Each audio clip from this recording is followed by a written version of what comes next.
everyone. Welcome along into the Sporty Show. What a weekend of Champions League, a week of Champions League football it has been. We now know the four semi-finalists, Barcelona and Inter Milan, as well as Arsenal and PSG. A lot to dive into here. Europa League action this evening. Will Manchester United do it? But most importantly, is Carlo Ancelotti leaving? Let's talk about it. I'm joined by the one and only, first of all, actually, I'm Sarah Pararia. I'm your host. How are you? Now I'm joined with the one and only KlintonCod. Sara Pararia, what you saying, bruv? What you saying? I forgot my own name. I can't There's too much believe to that. talk about. Yeah, no, absolutely. There's so much to speak about, especially, that's also helping us talk. But now, it's an amazing day, the beautiful day the Lord has made. Some of us have been disappointed with Real Madrid as of yesterday. I am one of them. However, I've got somebody who is also going to help me cry about that loss. It's Angel from Imo State, Nigeria. Angel, Really? what are you saying? I'm good, thank you. Good to be here. I mean, disappointing one for Real Madrid fans yesterday, but fans like you and I, we support Real Madrid in some way.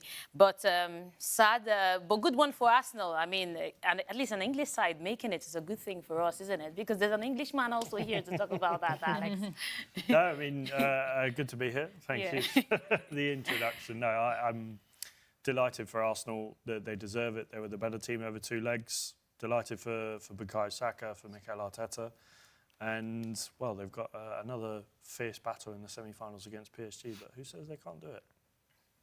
Why not? Let's see what happens. 2 weeks until that semi-finals. And we also have the lovely Chantal joining us, who will be taking care of social media today, which I can imagine will be maybe a little fiery.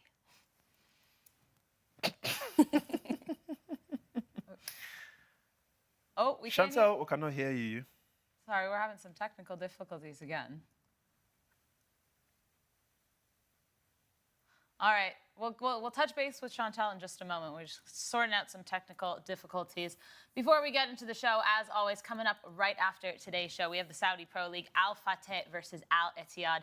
Tomorrow sees Adelaide United versus Wellington, Derby County versus Clinton's very own Luton Town, Watford and Burnley, Al Qasiyah versus Al Nasser, Gimnasia versus River Plate. On Saturday, it's the Professional Fighters League, the PFL for all of you fans out there. Western Sydney versus Melbourne, Beijing versus Shandong, and in the Premier League, it will be Everton taking on Manchester City. Over in the Bundesliga, we have Union Berlin taking on Stuttgart, Boca versus Estudiantes, Kobe versus Makeda, Urawa versus Yokohama, Anderlecht and Antwerp, and we'll wrap it all up with a big Serie A match. AC Milan welcoming Adamala Lukman and Atalanta. So stay tuned on Sporty TV because a lot of football is coming your way. But here's what we have coming up on today's show. Coming up on the Sporty Show, we'll take a look at Arsenal versus Real Madrid. No remontada for Real Madrid. Does that mean Carlo Ancelotti will be sacked? We'll also discuss the Manchester derby. Barcelona will take on Real Betis. Of course, we have the best spoken quotes for you. This and more right here on The Sporty Show. All right, so a lot to get into, guys, but we have to start with Alex, one place and one place only. Carlo Ancelotti allegedly on his way out the door. Yes, we had a quote from him last night in his press conference, and he was talking about how, well, he was asked if he was going to be staying at the club, and always going to be a difficult question. He probably doesn't know himself, and you hear all sorts of rumours going around, but he said, well, I think left it quite open, said it could be today, could be tomorrow, could be in 10 years, could be in a year. But the rumour that has come out today from Sky Sports is the fact that he's going to be leaving after the Copa del Rey final, and if that is the case, then I would imagine someone like Santiago Solari will come in until the end of the season, and we'll see him take the reins until the end, and then they'll appoint someone more permanent in the summer. But if it is the time, maybe it's well, he's done a lot for this club and might be just the end of the road. Part of me thinks that he'll stick it out until the end of the season. I don't think he wants to leave. I think it would be more Real Madrid making the decision of getting rid of him. But when you look at the whole situation, the criticism that he's come under this season, the criticism that Real Madrid have come under this season, if he does go, whether it's Real Madrid getting rid of him or him leaving by his own accord, I wouldn't be too surprised. Angel, if Carlo Ancelotti does leave after the Copa del Rey final next week, wouldn't you just assume, whether it's his decision or Real Madrid's decision, just stick it out for the rest of the season? Because, okay, they're out of the Champions League. That's one trophy gone. Now they play Barcelona. Whether they win or lose, that championship is also finished. So you just have the league. You have about 5 games left. Wouldn't you just stick it out? Because at that point, whether, like I said, it's Real Madrid making the decision or Carlo Ancelotti, it could potentially be detrimental to Real Madrid winning La Liga. Yeah, I'm actually very surprised at the news, but also more surprised whether it's a decision, like you said, or that of the club, that he's leaving at that strategic time, like if that's anything to go by, like that news after the Copa del Rey, because you want to see it out, so, and you also want to end on a high, regardless of how you're leaving or the circumstances, because we don't know the discussions that has been had behind closed doors, but you want to leave on a high. And even if the league looks like it's been won by Barcelona, Barcelona is also like still taking part in the Champions League, so there's still a chance, even if it's half a chance, you still want to capitalize on that and see how it goes. And if you don't win it, at least you end on a high. But I'm really, really surprised, because I'm thinking, didn't Real Madrid learn anything from the last time that Carlo Ancelotti left them? Like, he left, Zidane still won, like, the multiple Champions League. But then, at the end of the day, when Zidane left, they were in terrible shape until he had to come back and take over the reins of affairs, and Real Madrid bounced back again. So I know it's a club of a high pedigree, and it's Real Madrid. You expect a very high standard of them, but just one bad season, which is not entirely a bad season in the real sense of the word, shouldn't be enough reasons for him to be shown the way out, whether it's his decision or that of the club. I just feel like he still has more to give, and I'm interested anyways to see where he goes to after Real Madrid, if he does leave eventually. Very interesting, because Angel, I think for the first time, I completely disagree with you. We don't disagree very often on this show, but I think Carlo Ancelotti's completely done with this club. I said it yesterday on the show, but Clinton, I mean, we saw decisions being made by him this whole season. We've spoken about how Real Madrid have struggled. A lot of it is the players, but a lot of it is also his decisions on who's playing. He's not a tactical manager. He's not. We can all admit that, and I think now we're really seeing it for those of, you who thought maybe he was. But the way he's lining up against teams, it doesn't make sense. And it seems like there's maybe a little bit of negativity in that changing room. I'm not there, I can't say that, but the way these players are acting, there's a disconnect between them right now. It doesn't even look like they're proper teammates. There's something going on, but I think Carlo Ancelotti absolutely has to leave this club. And, I mean, we can talk about where he could possibly go in a moment, but Clinton, what do you think? Well, first of all, the one comment I will make is if he goes, I think Real Madrid should consider me to do the job. Oh, and I know, my no, goodness. Ladies and gentlemen, have a good weekend. That was a sporty show for you. but for real though, I think right now, in all honesty, I have the expertise. I think I'm strong enough to say, Mbappe, Vinicius, you're not playing today. Get out, right? I want this to happen, because I think that's part of the reasons why I feel like there's just something off that's going on with that team. But let's come back to Ancelotti. In all honesty, right? I think he's done with the club. He's done everything he's meant to do. He's won like uncountable trophies. Like, how many Champions League has he got to his name already, with that club? And now the only area where I feel like there is a problem is I usually don't like this kind of story where managers leave a job half done. Where, fam, just finish it, man. Yeah. Like, how many more games do you have until the season finishes? Like, you literally have a final. Who knows? You're probably going to win a Copa del Rey. And I know what he might be trying to do, though. He might be trying to feel like, okay, maybe if Real Madrid faces Barcelona, knowing how bad it's been the last 2 El Clásicos that we've had, if they win this one, it's a better way to say bye to the club. I've just won you a trophy and I need to go, right? Because the truth is, whether he likes it or not, there's a very high chance that Barcelona would win the La Liga. And, who knows? Real Madrid will still be away from the Champions League. We don't know what's going to happen in Copa del Rey. Ancelotti might just feel like, I would rather go. If I win the Copa del Rey, I win it with a trophy. If I lose it, I know I lost 2 trophies for the season before going, and then whoever takes over will probably do the rest of it, and it's going to be to their head. But then again, I don't think that's how football works. I don't know what is in their memory. However, I just feel like, yes, maybe after the season, it makes sense for him to go. Everybody can clearly see that, this Real Madrid needs some kind of fresh pair of, strong hands to guide these players, and they also need something around changing or moving these players around, because in all honesty, and everybody sees it, there's just something that's not working out for these sets of guys, knowing the capabilities that we know individually these players have, and nobody's able to bring them out. So yeah, Ancelotti might not be the man at this point. And also, this is Kylian Mbappe has just come to join them. Like we said, this is a whole team full of stars, right? You need somebody whom, in my opinion, has to do...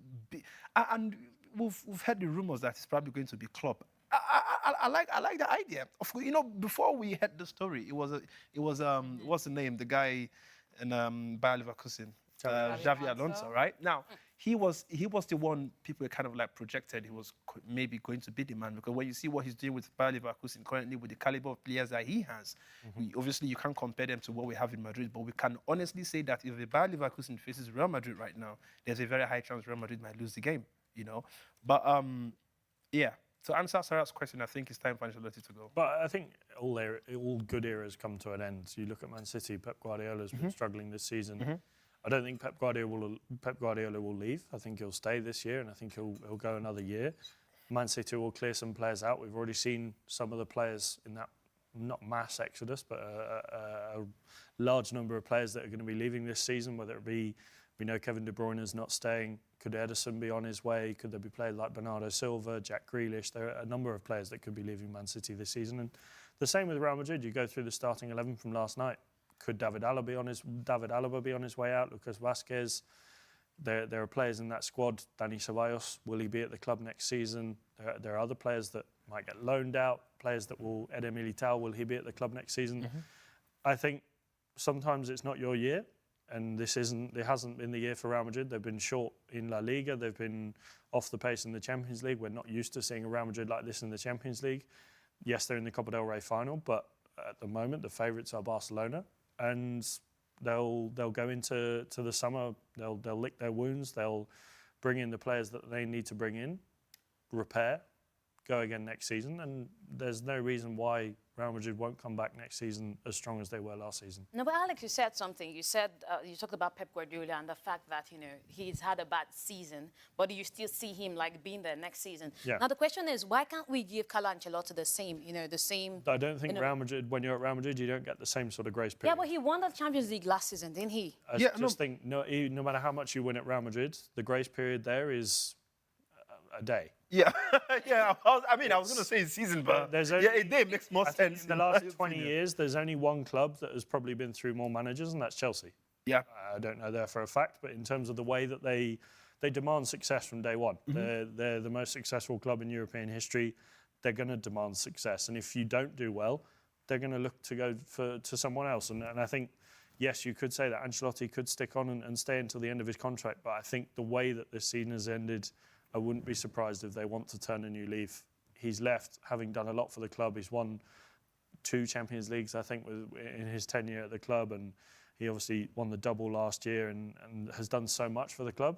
Sometimes it's just time to go in a new direction, whereas with Pep Guardiola, I do feel like he has the tools there to turn this Man City squad around. I just think it's a time for a new start for Real Madrid. Let's talk about this, because you just mentioned, obviously, changing managers with clubs, right? Do you not think that, this constant changing of managers makes things worse? Let's not forget, he's been there since 2021. No, of course, which is a very long time in my opinion, but... Especially nowadays. No, of course.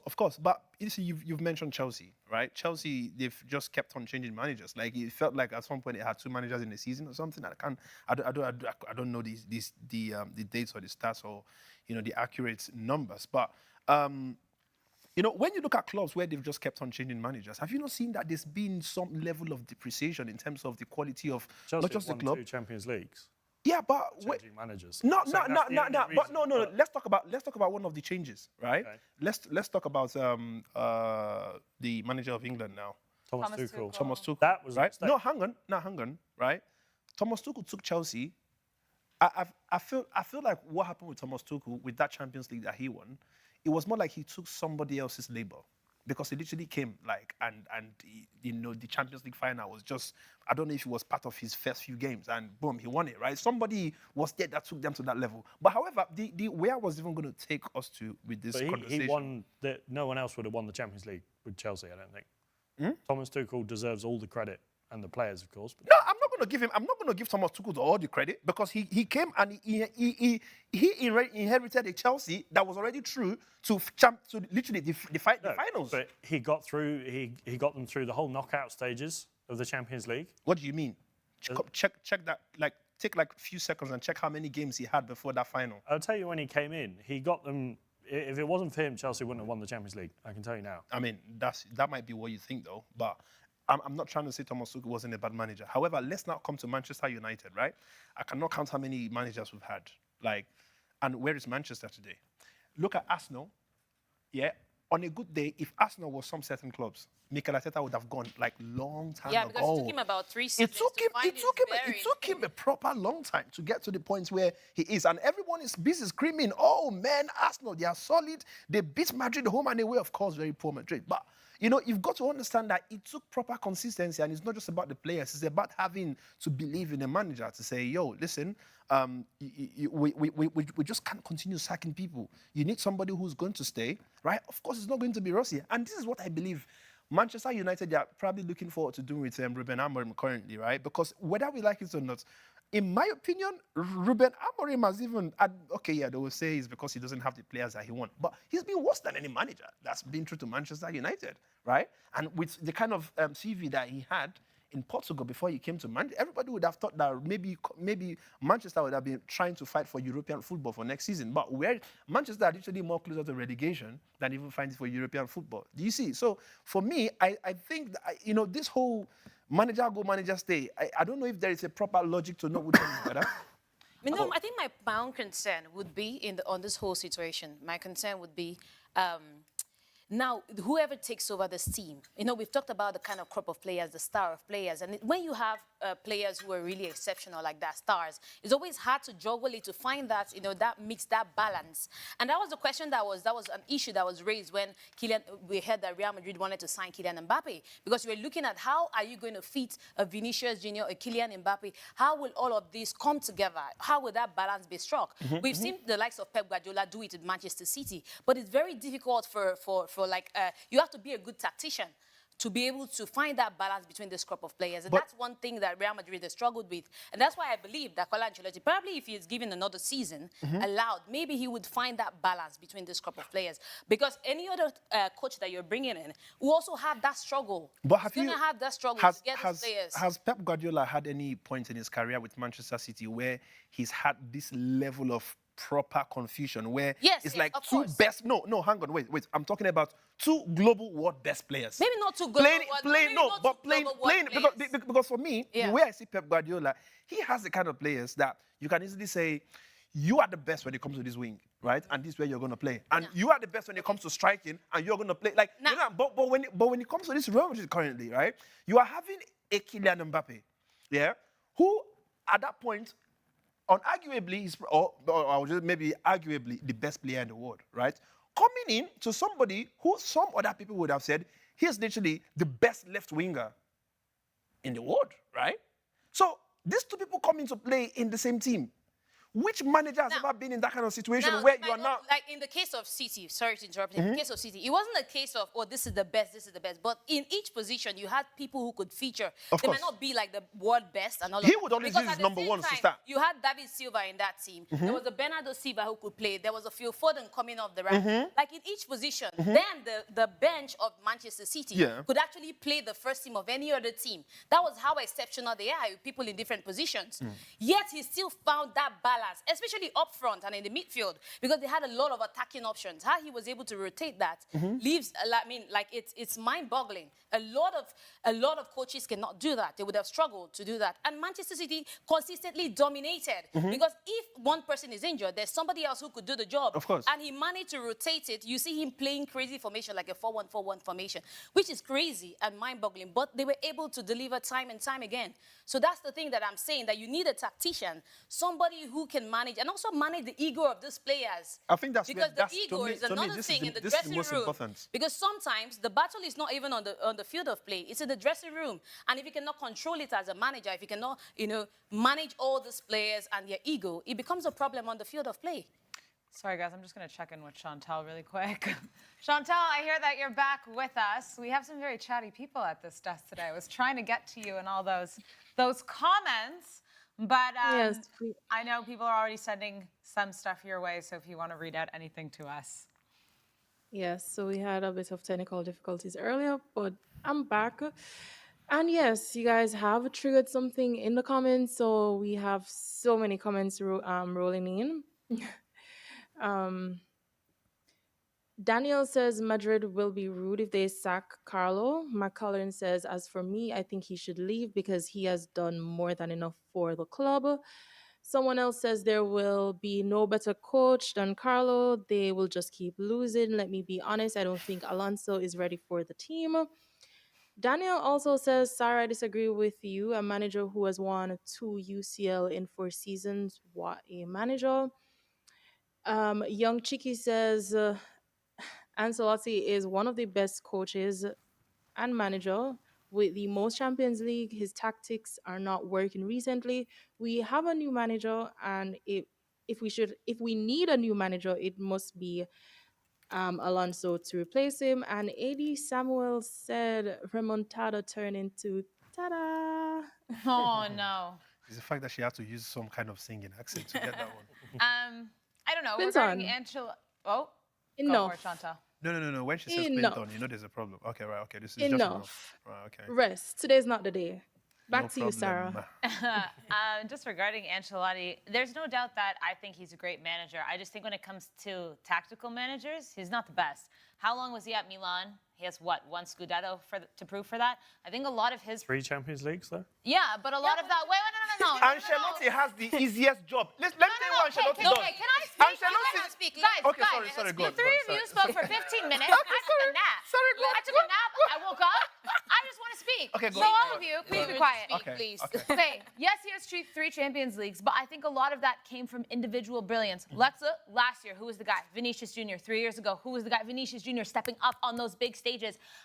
And it's not that Carlo Ancelotti didn't do anything. That's not what I'm saying. What I'm saying is that I don't think he's as tactical as some other managers out there. And I think in this season, the time has run out, and now we are really seeing that because now there's these players who are not stepping up, and this whole issue of Mbappe and Vinny, we've been speaking about it since August. It was never going to work, and this is proof.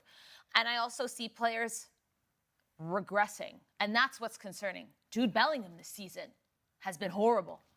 Jude Bellingham last season was a beast. He was the number one guy. Horrible, though. No, For his for me, I'm standards. not going to He's say. still I'm not got going to over say. 20 No, yeah, goals. no. In all honesty, I'm not going to say he's horrible, right? But what is happening with Real Madrid, I don't think we can say we are blaming it on one player. No, right? I think it's a I'm not collective. blaming it. For me, let's put it this way, right? Imagine there's a wire connecting every single person on that pitch, right? Somebody then comes, pew, cut it off, right? What then happens? Of course, there's not going to be electricity passing through everybody. Like, this is how I see, this is the problem I feel is happening with Real Madrid currently, right? And, the comment I was going to make just before Sarah, we needed to let Sarah speak, is the fact that for me, one thing I know for sure is Ancelotti, when it comes to the tactical ability, he's zero. Right? And when I say I zero, don't think so. no, let me tell you why.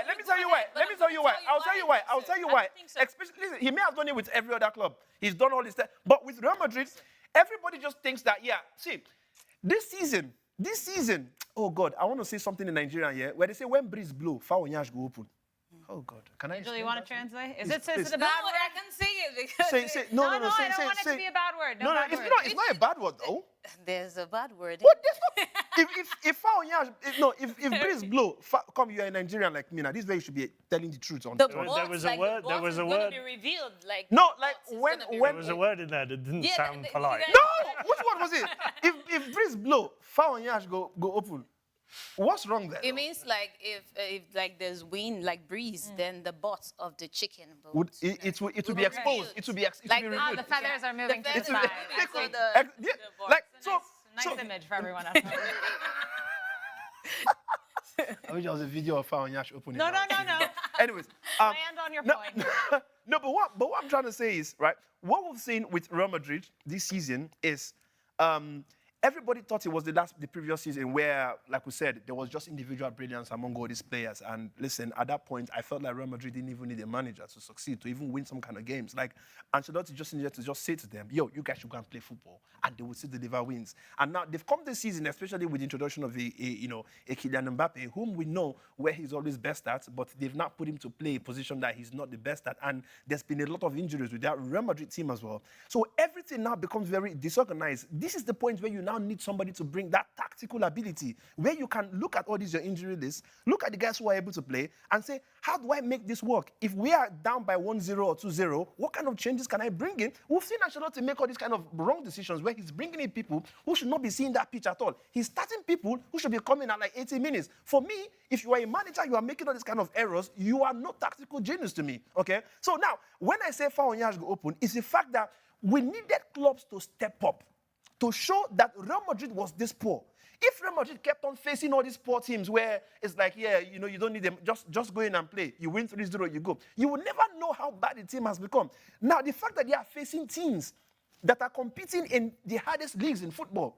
We are speaking about an Arsenal, for example, yeah? Now, Arsenal, we know how good they've become. Like, with the project Mikel Arteta have literally been having with this team. I'm sorry. Wait.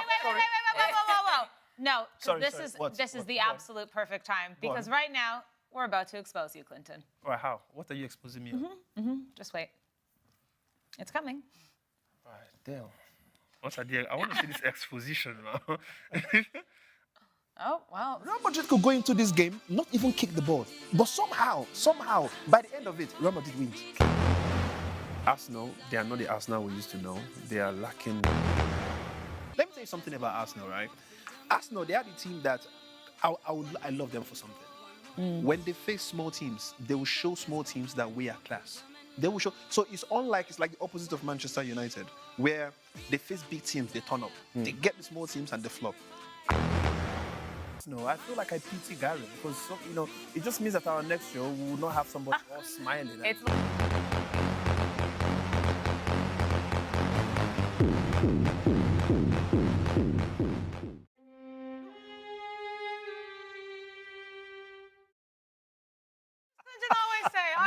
It's like Netflix, waiting for next season. No, but why are we speaking like Arsenal just won a trophy, though? Apologize. No, what am I apologizing? You dragged Arsenal since August. No, Sarah, wait.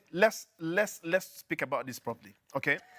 First of all, Arsenal, yeah, they've said it. They might still continue being Netflix. They would only wait for next season. They won I don't know why beating Real Madrid feels like they've just won Champions League. Fam, they still have a couple of other teams to play until they. If Arsenal wins Champions League, I'll probably apologize and be like, actually, no. But even before they even do that, I'm literally trying to say here that Arsenal, they've grown from strength to strength. At some point, Arsenal would not be in second beating a Real Madrid. We know this for real. Especially even knowing that, one of their key defenders, Gabriel, was not even playing, but they're able to still deliver this kind of win. But mind you also, they are playing a Real Madrid that's deformed. A Real Madrid where there's confusion. A Real Madrid where currently the manager is thinking about going. Okay? Now, this is not even about Arsenal. Bro, we saw what's it called? Real Sociedad. Come back on Real Madrid. How many times in one game? Let's forget about Real Sociedad. We saw Leganés. Espanyol. What about the ones that won Real Madrid? Which day? Espanyol. It was Espanyol, exactly. Come on, listen. This Real Madrid right now is not the Real Madrid that we used to speak about before. This is a whole different Real Madrid. So for me, Arsenal beating them is not a surprise. Bro, this is Arsenal. This is the second best team in the Premier League. We are speaking about this Real Madrid struggling with Leganés. We are speaking about Real Madrid struggling with Real Sociedad. We are speaking about, look at the teams we have. This is Real Madrid, Do you know how many Champions League we have there? And you're talking about an Arsenal. Come on, man. I think it was Thierry Henry who hit the nail on the head when he said this in terms of talking about the balance of this team. They've got two of the best forwards in the world. Rodrigo is one of the most, we've talked about him, he's one of the most underrated players in the world, and when he's on song, he's fantastic. They've got a midfield with players like Jude Bellingham, Fede Valverde, Camavinga, Tchouaméni, who are really good players. In defence, though, they had Dani Carvajal go out injured at the beginning of the season. David Alaba, who's coming back from a really long layoff. Eden Militao, who came back and then got injured again. the balance in this squad, it's not there. There's a huge imbalance in this squad. It's top heavy. And I think that's something that's really been a struggle for Ancelotti and Real Madrid this season, to deal with that balance of having too much strength in one spot and not being able to utilise it correctly and not being able to utilise it effectively. And I think what Carlo Ancelotti has done at Real Madrid, he's won 3 Champions Leagues, obviously the one in the first stint he was there, and 2 in this stint. And the job he's done since he came back to the club after leaving Everton has been phenomenal. He will go down as one of, I think, if not the most successful manager in the club's history. But going on from what you said, Sara, and I think Angel as well, a player to have a front 3 with Vinny, Rodrigo and Mbappe, I feel like having a manager like Jurgen Klopp in that, and we've seen the rumours today of Jurgen Klopp possibly coming to Real Madrid, I see him working really well with that front 3 and getting a lot out of them. We saw what he did at Liverpool with the front 3 of Mane, Salah and the last one's escaping me, Roberto Firmino. That front 3 was one of the scariest front 3s that year when they won the league in COVID. They were fantastic. What Klopp did with that Liverpool side after taking over from Brendan Rodgers, building them into this powerhouse that they are today. They're obviously one of the biggest, if not the biggest club in English football history. But to bring them back to those glory days, I really feel like Jurgen Klopp is a man who could do something similar with Real Madrid in that front 3. Yeah, I agree as well. But that's another thing about Ancelotti, Alex. You say, yeah, he's been hit with all those defensive injuries. Oh, no, I'm not using it as an excuse. I'm just saying they are top heavy. No, they're top heavy, but their top isn't even heavy right now. Like these players, Vinny regressed, Bellingham regressed, Mbappe playing out of position. Rodrigo disappointed me so much in this draw against Arsenal because we have sung his tune on this show, and I think he is brilliant. But he's supposed to be a big game player. Yep. Where were you? Yep. But you were in Miles Lewis-Skelly's pocket for 2 games. But then also I think you have to look at the manager and say he's not getting the best out of them. Yes, but that's why I'm saying that this is why Carlo Ancelotti has to go, because he's not getting the best out of the players that are some of the best players in the world. And they're, in fact, we're seeing them regress. And I think that's why it has to go, because if it stays like this, I mean, I don't see much happening for Real Madrid. Jurgen Klopp, though, I think, like you mentioned, is a great potential position for him, because he has a lot of passion. We've seen that at Liverpool. He's had a year off. He's had some time to recalibrate, rest, think about things. And we've seen him, build such a good foundation at Liverpool that Arne Slot is still, working off of that. And I think this team also needs, I think for me, and I don't know if Ancelotti lost the dressing room, because he seems to be a really, sound kind of... He's one of the best man managers in the game. Yeah. Well, you tell me that, and then I look at the way these players are acting. That's the thing. These players are not acting like professional footballers right now. They need to be humbled, like, completely. Get off social media. You're doing way too much talking off the pitch that people are now associating Real Madrid with what they're doing off the pitch versus doing on the pitch. Vinny, it's been something that he's been doing all season, but similar to how Hansi Flick came into Barcelona, and one of the things he changed, which you think it's such a small thing, but you're not allowed to wear anything besides the training gear when you come to training. None of this flashy clothing stuff. This is what someone needs to go do to Real Madrid. They need to come in. No, I'm not saying that. Delete their social media. That's not what I'm saying, Alex. Listen, I'm saying, delete all their social media. All these guys talk way too much. You guys need to focus on it. I don't even think these guys like each other right now. That's what I'm getting from the football that they're playing. They need someone to come in and really get them back to ground and get them to be a team again, because these are some of the best players in the world. Yeah, but Sarah, another thing is, we talked about the fact that Real Madrid, they're expected to hit the ground running immediately. Now, we talked about balance as well, which is a major factor. That's one of the reasons why this team is struggling. Now, Jurgen Klopp coming in, don't you think that it's also going to be a challenge for him? It's going to be a challenge for him balancing.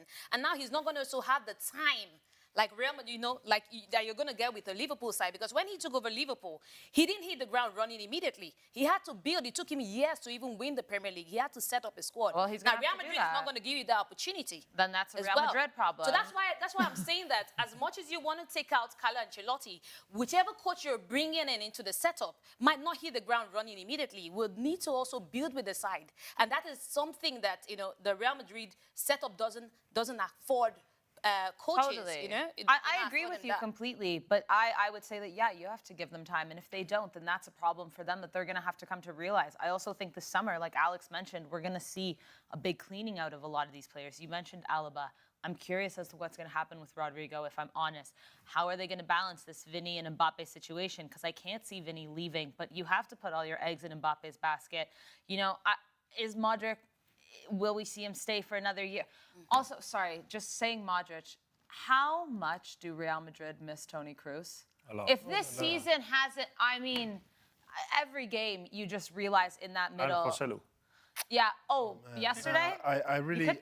Toni But what's Kroos to is say somebody I miss so the much, disease spreading through the Like- team that also affected them? Like- Because no matter how good you were, if the entire team is bad, it still affects you. Like, even if he was in the setup, as much as he's missed, he would have also, whatever contagious or contaminable, whatever that is floating through that team that's affecting everybody. Because everywhere in the team is actually messed up.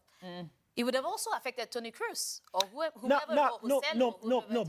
playing the in reason his position. the reason why sometimes I can always go for, say, one player or two with their kind of abilities, being able to kind of make things better, but not making it, the best, like, to make it glamour the way we would say. But when you look at Toni Kroos and his type of play, right, you would just understand that that's something we've been missing from this current Real Madrid. Say, for He's example, a general in that midfield. no, of course, literally, he's a leader there, right? His sight. What he's able to see is what a lot of... I give an example yesterday for Sarah. I think there was one... what's it called? The young guy that's come from Brazil. Martinelli? No, I'm talking Hendrick. about Hendrick. Hendrick. When Hendrick came on, right, there was... He won a ball from the middle, and at that point, Raya was a few meters away from the goal, right? I don't know if you guys saw it, but we were on the He was pitch. trying to catch the keeper, Right? you're saying? And everybody in the stadium kept on screaming, bro, chip this keeper, chip him. And my man was still trying to count his foot. No, that was the first time I've ever been very disappointed in Hendrick, by the way, this season. But that was an opportunity that, say, for example, if it was a Toni Kroos, right, that won that ball at that where he got it, yeah, I think they probably would have demoralized Arsenal, like for a couple of minutes, and maybe found some, because whether we like it or not, one goal could change a lot when it comes to both what's happening on the pitch and the mentality of even both your opponents and even you yourself, right? And at that point, you could see David Raya was even scared running back to the post. But Hendrick was just trying to do the normal Hendrick. I want to run with the ball. And what happened? I don't know if it was Lewis Kelly that came and just brushed it out from him. And everybody in the stadium, because everybody just screamed. Like, you know how, sorry to use the word, but you know how Spanish people with their, when they want to use that H. Don't say any Spanish swear words. No, it's not a swear word. They start with H. No. I know where you're going. Let's turn it around. Okay, no, yeah. But anyway, okay, right. Everybody stood up, and you could see from their demonstration, it was like, and they wanted to fly into the pitch and just take the little boy and literally put in a sack or something, right? But no, I mean he's a little boy. He's a little boy. But yeah, lack of experience. So you see, now there are some certain kind of players that.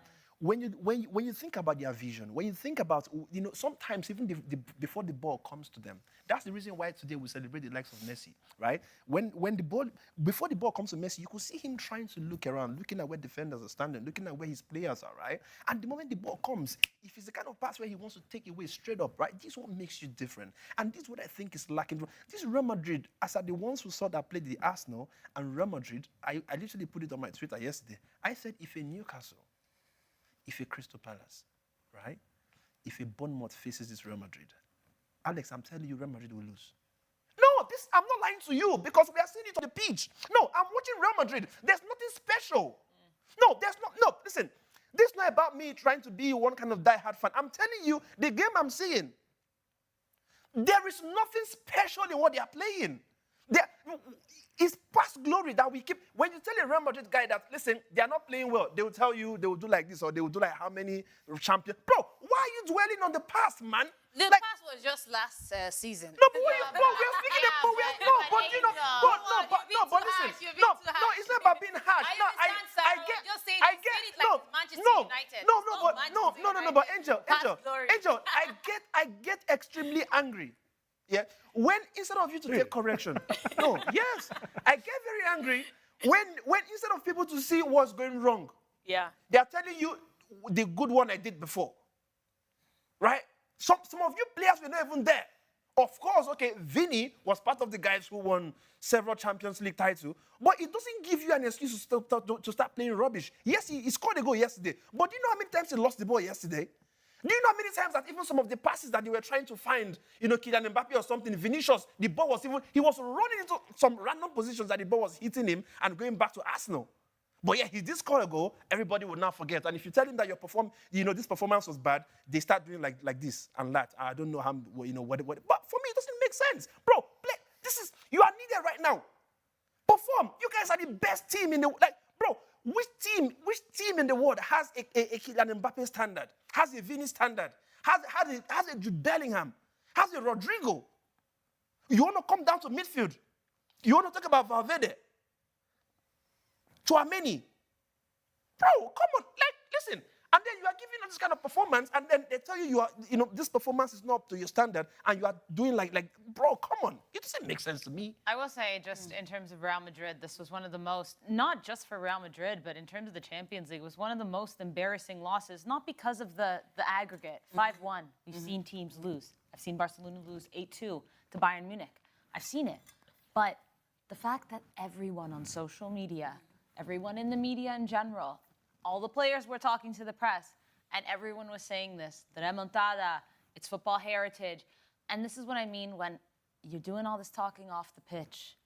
Yeah. And now who looks silly for that? Do the talking on the pitch. And I don't see it coming from PSG. I didn't see anything from Dortmund, Barca, Arsenal, all these big teams that are all in the same Champions League as you.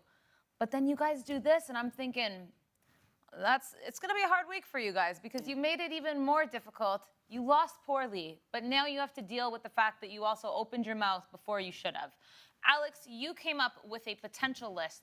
Now, we spoke about Jurgen Klopp already, but maybe some other managers that could be eyeing the position for replacing Carlo Ancelotti? Yeah, so if Carlo Ancelotti leaves before the end of the season, I think with not too many shadows of a doubt, if that's even a phrase that you can change it to, without a shadow of a doubt, is Santiago Solari would be the man to come in until the end of the season. He would stay until the summer, and then they would appoint a permanent replacement in the summer. The obvious option that always gets talked about and has been talked about for a year now, even longer, is Xabi Alonso by Leverkusen. Of course, this year they've not been quite the same force that they were last season. He has recently been giving hints that he's going to be deciding on his future very soon. We know that Carlo Ancelotti has a contract until the end of 2026, so there's been thoughts of and talk of him taking over at the end of that, but if he leaves sooner, he could be the one to come over. Jurgen Klopp, of course, we've already talked about, he's out of a job at the moment and supposedly interested in and would be willing to take a job at Real Madrid. Then, of course, there's Zinedine Zidane, who's one of the replacements out there. I think that's probably one of the more unlikely ones. I don't see that happening. I don't think he'll come back to Real Madrid. And then a rogue pick, which seems to be doing the rounds in quite a few different places, is Andoni Iraola at Bournemouth. Of course, former Rayo Vallecano manager did a fantastic job there and doing a fantastic job at Bournemouth, and the way that he's built that team. Another player at Bournemouth who could be potentially on his way to Real Madrid, has been linked to Real Madrid, is Dean Huijsen. That would be another reason potentially for Real Madrid to look at bringing in Andoni Iraola. So a few options. There's obviously Arbeloa, who's the under-19 coach. That is an option that they could look at. I don't think they'll look at Raúl, who's the Castilla coach. But those are, I think, 5 of the most likely ones if they were to sack Ancelotti before the end of the season. It will be Solari, and then in the summer they'll bring in a permanent replacement. Well, let's ask, and now joining the show, a very happy Gary Al Smith. I don't like you when he's happy, though. Well, that just makes you salty, doesn't it? Hi, Gary. What's going on? Where's the smile? What the heck? You might want to introduce me properly. I said, okay. Champions League semi-finalist. All right. Now let's welcome to the show semi-finalist of the Champions League, Arsenal, back in the semi-final since 2009. The one, the only, Gary Al Smith.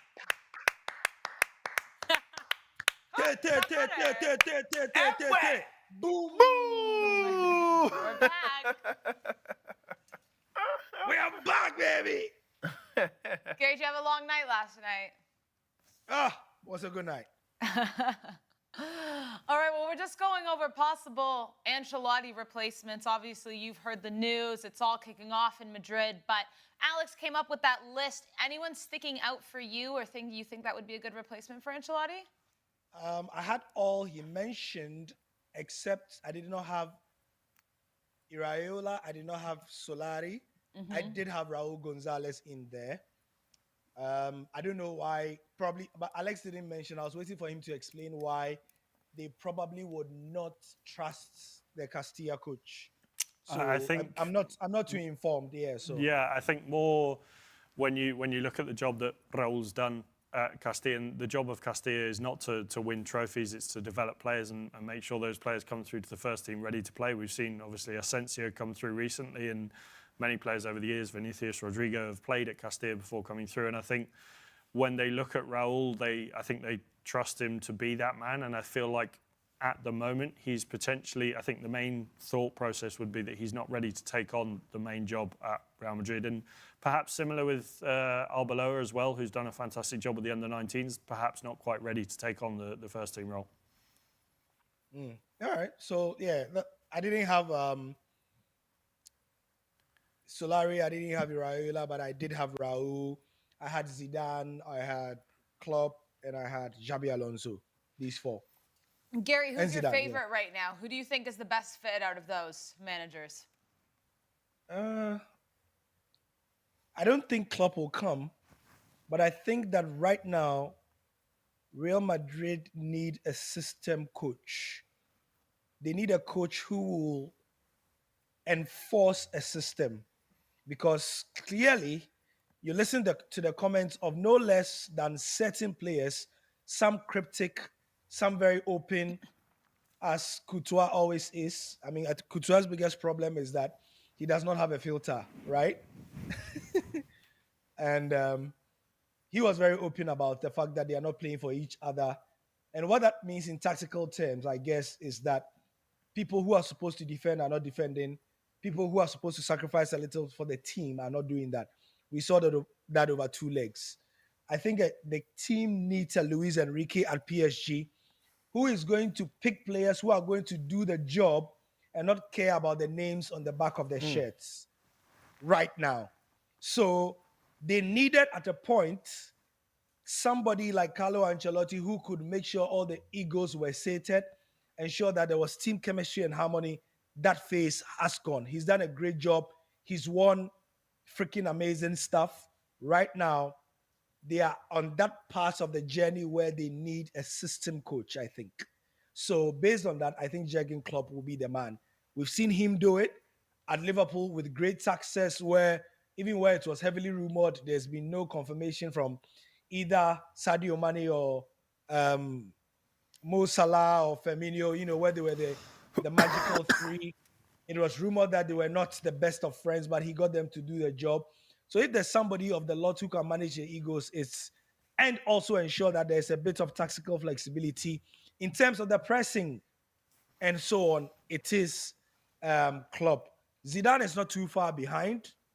Nobody in that dressing room is going to dare disrespect him or not follow an instruction. Like we saw last week, didn't we?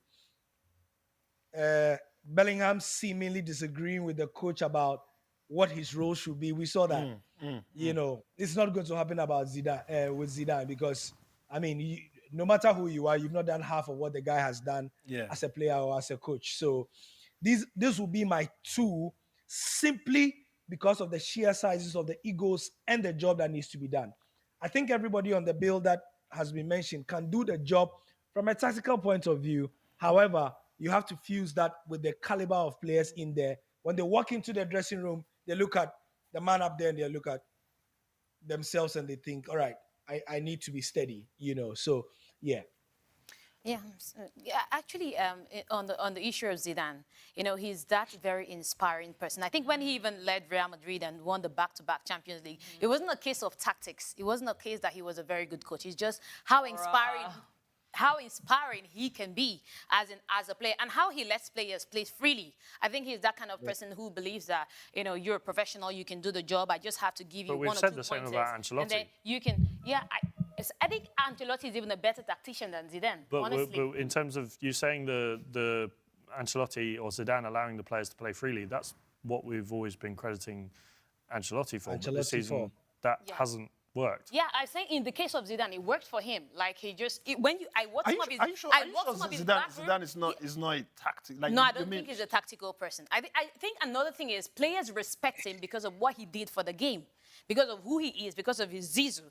They respect him. The likes of Cristiano Ronaldo, who played under him, they adore him because of what he has done for the game. I think he's good. I'm just saying that tactically, he's not like up there. He's not a manager that I would look at and say tactically he's good. I think his man management skills and others are good. His coaching skills, but that's Clinton, if I can add as well, just to can you give me a through pass and then I pass the ball back to you? A 1-2. Give me the through pass. Give me a one.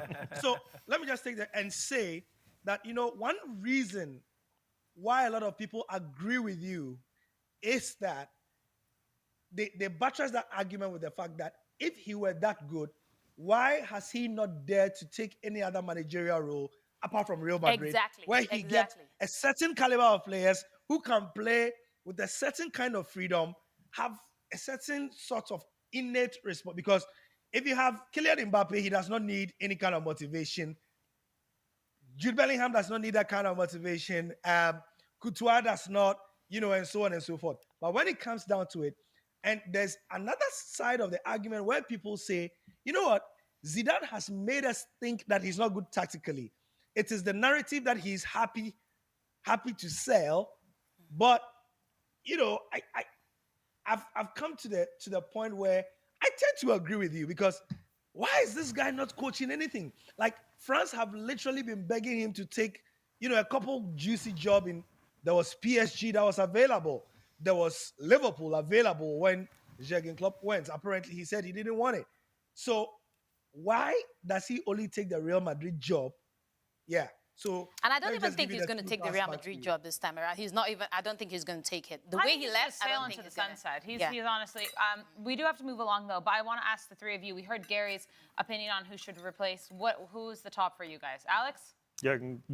Who's the most likely, or who I think would be the best replacement? Who you think? Your opinion?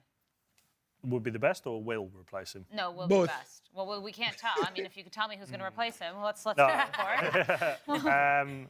If I was Florentino Perez, I would pick Jurgen Klopp. Angel? I would pick Jurgen Klopp, and I would not touch Xabi Alonso with a 10-foot pole. I know exactly. I would not. No, but why though? I don't think he's up to the level to take on this Real Madrid side. That's just the truth. I feel he's going to flop at the end of the day. And there's too many egos, like Gary said. He cannot manage it. These players are almost the same age. He needs a couple more years. Modric is probably older than him, right? Hold on.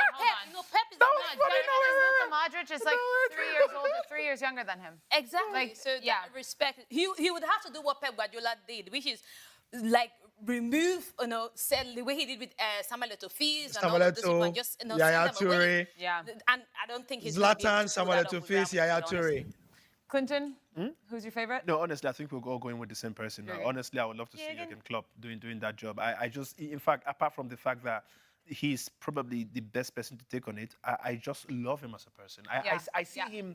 I see him changing a lot in that dressing room. I see him changing the mentality of these players. And like I said, there's one thing I love in managers, right? If you are a manager that just stands there and watch your team play, and you love a Carlo Ancelotti, I don't like those managers. They annoy me a lot. To me, it's like you must hate Ancelotti because I don't like him. I don't like Ancelotti. Cristiano like him for that. Cristiano say he likes when he look over. They call him the big bear because when you look over, he's always like cool, calm, and collected. No, I don't like those kind of people. He's just No. I don't know. For me, those kind of managers. Let me tell you. Fact is, maybe if it's not their personal temperament, so this is who they are in person, then it has to be the fact that you don't have say to this player. So that's the reason when Gary was saying that the like of Bellingham can argue with the manager as to say, no, bro, there are some managers you don't dare try that rubbish with. Right. Do you understand? For me, somebody like Thomas Tuchel now, he's one of my favorite managers alive. Do you know why? Because if me that's not even watching the game, I'm scared for what he's bro, you will see the attitude. If I was a player on the pitch and I'm seeing the way this manager is reacting to either a lost pass or maybe something that's not going right on the pitch, bro, it's going to change your mentality. Sometimes when you are just bro, this guy is just campaigning for people that saw Clinton, chewing the man gum. has been winning, Bro, he's been winning with good, bro. Why is he not winning now? Why is he not winning now? By not ripping his pants and, you know, and What do you being mean, bro? agitated on the sideline. Give me Ancelotti's job. Give me Ancelotti's job. I will still win with Real Madrid right now. What are you talking about? Diego Simeone has been agitated on the sideline for how many? Bro, How many Champions League has he won? No, it's not about that, but it's still, it's bro, not about bro, that. bro, bro, It's no, not no, no, about no, no, that. no, no, It's listen, not listen. about how you react to It's the about the sideline. players you have. You're not going to compare the kind of players Ancelotti has to what Simeone has. Come on, man. Bring Simeone, no. Bring Simeone. Bring Simeone to Real Madrid right now. Let me tell you if Jude Bellingham will be reacting the way he's reacting on the pitch. Bro, let me hold on. Let me explain. Hold on, let me explain. Let me explain this. Listen, Simeone has made one statement. He said, I'm not playing he doesn't play his son because it's a son. He will tell you that if my son does not deserve to come on this pitch, because it's my son, he's not going to come. To me, that's discipline. Ancelotti does not have that kind of mindset, in my opinion. Ancelotti, I don't think because he's not reacting. No, it's not about that. And players complain all the time. I am telling you, bro, listen.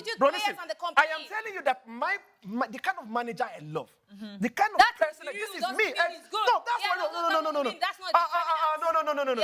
For me, it's a determinant. It changes mentality to me. It's for you because it's not for me. It's not an agidi. Don't be agidi. This thing is human nature. Listen, if, for example, Sarah, this is a very typical example now. Yeah? If you say something to me, right? Okay. I'm a bit scared. And I don't know, and I just watch you. Okay. What's going to come into your head? The first thing you will think is, he's fine with it. Or maybe I'm laughing, or I'm just watching you say. Yeah? But if I give you some kind of reaction, right, that reaction is going to make an influence on whether you're going to repeat that thing again or not. Right? For me, this is not just about football. Football is not just about kicking ball around. There's a lot of mental stuff that goes in football at the same time. You understand? I'm not saying that there are so many managers, of course, who still keep quiet, right? And the game is going well, fine. But I'm also saying that I've seen teams. Hold on, let me finish. I've seen teams where you can clearly see that there's something going, wrong or astray on a pitch. And you just see managers standing there watching. And even you, who is the guy watching you, for Alex, you're there. You're even reacting to it. And you are like, hang on, how you're seeing fans. Everybody's reacting to something. And the fact, okay, typical example. Let's say a team has just been denied a foul or a penalty or a free kick.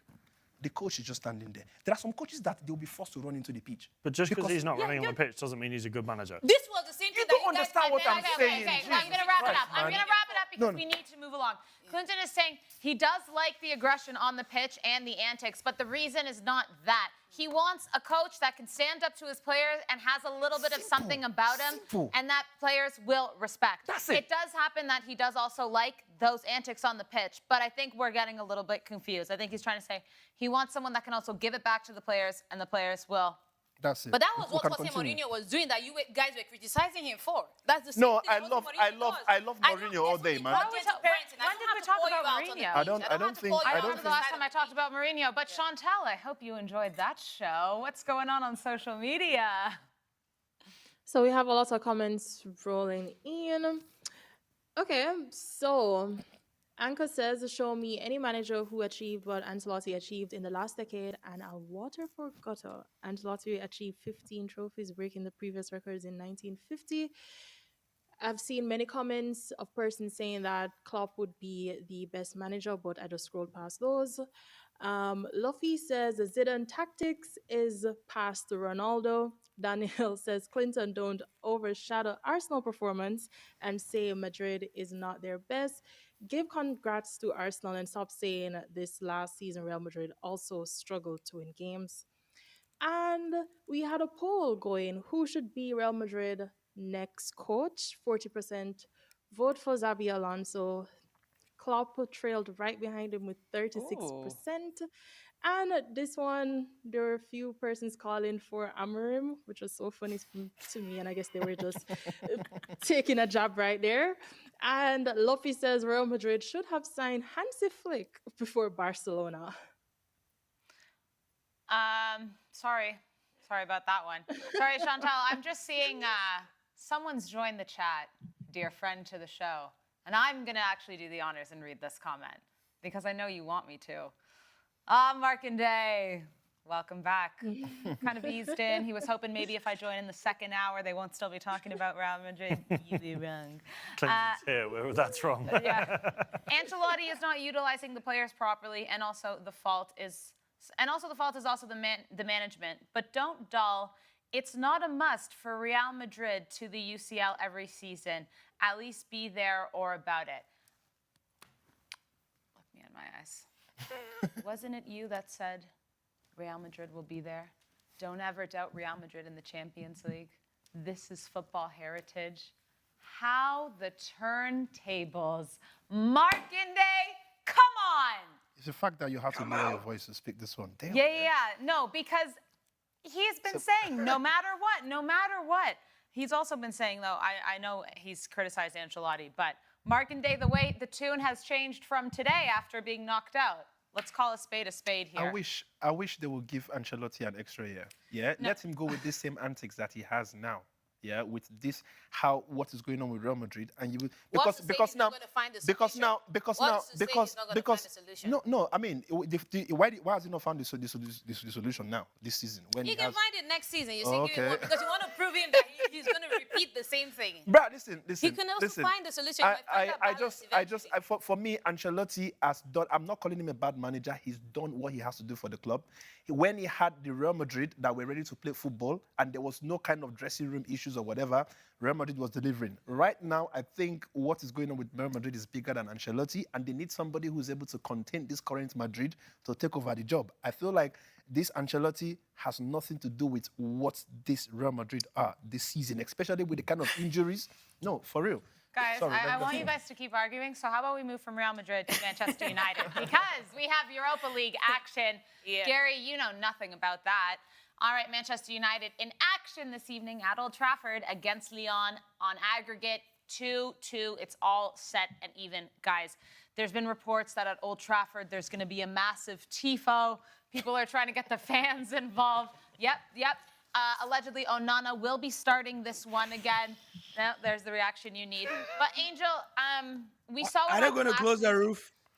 Are they going to close the roof? Yeah, Gary, don't you know the joke that rice cooks better with the lid on? Oh my God! United will close the roof; it'll still leak.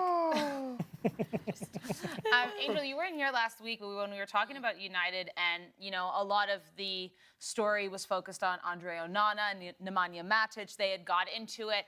And then we saw a really, poor performance in the end from Andre Onana, that last-minute goal for Lyon. So now it's 2-2. You're a United fan, but what is your feeling going into this game? Is this must-win for United? And if they don't, Amarin's got to go? I think it's a must-win. Whether he's going to go is it's a different kettle of fish altogether. That's to be determined by the board. Because at the end of the day, I feel like Manchester United is one club that gives coaches time. They give them time to find their bearing. So I don't see him leaving anytime regardless. Because already, if they wanted to get time. If they want, he had more than enough time. 2.5 years. Yes, wait. He spent over £600 million. Hold on. No. I'm happy that Gary is here. You compare 2.5 years. Let's compare it to Arteta, for example. No. Do you call 2.5? No. No, you could see Arteta making progress. That has Arteta spent £600 million? Wait. Hold on. Are you telling me now? That at some point you felt like Arteta was making progress? Yes, he was. Bro, do you know how many times Arsenal fans? Gary, do you know how many times Arsenal fans? Oh my God! Wait, Arsenal were playing well. Wait, for real? Yes. Are you saying Arsenal haven't made progress on No, Arteta? they've made progress in the last 2-3 seasons, of course. What I'm saying is, you're telling me that when Arteta first took over this Arsenal, you felt like they were making progress for real. He didn't spend £600 million in 2.5 years. No, he didn't spend, but I'm talking about the progress. There was more progress between Arteta's start and 2.5 years in than Ten Hag's start and 2.5 years in. I'm not too sure about that. He finished inside the top 4. I totally agree with you, He won an Alex, FA Cup. honestly. No, I've been probably. Ten Hag left the club when they were in, 12th? Mm-hmm. Do you ever see Arteta's Arsenal in 12th? Another thing is in the bottom half. I think another thing I never saw. But I was still, for me, I feel like 2.5 years Clinton, it's not the time, it's the progress that when you watch the way... No, when it's because Arteta you guys took over- mentioned No, time. when Arteta took over, maybe not the results entirely, but they started fighting for Champions League spots. And not only that, they were playing well. The team was playing... I don't feel like they were hold playing on. well. I mean, to you, though, they were, for me, they were not playing well. They might not be getting the result. Bro, if But you're, how if a you're team not getting the plays- result, though, I feel No, like... you might not be getting the final result. Maybe you bottle things like they always No, do. but if you bottle things, it doesn't mean you're... For me, But you're playing well fighting means... for it. For You're me, playing- playing well means you're Look getting at the the way result, though. Manchester United is in shambles. Look at the way they play. They're in shambles. No. Manchester United, I'm not going to use it as a yardstick because right now we are not playing football. We are speaking about teams that are playing football. And we are saying right? even during the time of Erik ten Hag, despite the 2.5 years I was given to him, Yes. they were still not playing well. But for Arteta, you could look at this team and say, okay, this team has potential for something. There was never a time when you look at Erik ten Hag and say, this team has any potential for anything. Do you understand? So I think that's where I'm coming from. I'm actually In surprised to hear Arteta's- that people would say that at some point. Anyways, you guys go on, man. I'm surprised to hear that Arsenal. you're defending Erik ten Hag and what he did. No, I didn't even mention it. Like for me, I'm not defending Erik ten Hag or anything. In all honesty, I think Erik ten Hag did even better than what we have currently. Yeah? But you telling me that Arteta, bro. Sorry, He was the people have warned me definition not to of- call you bro again. Sorry, bro. Just see that.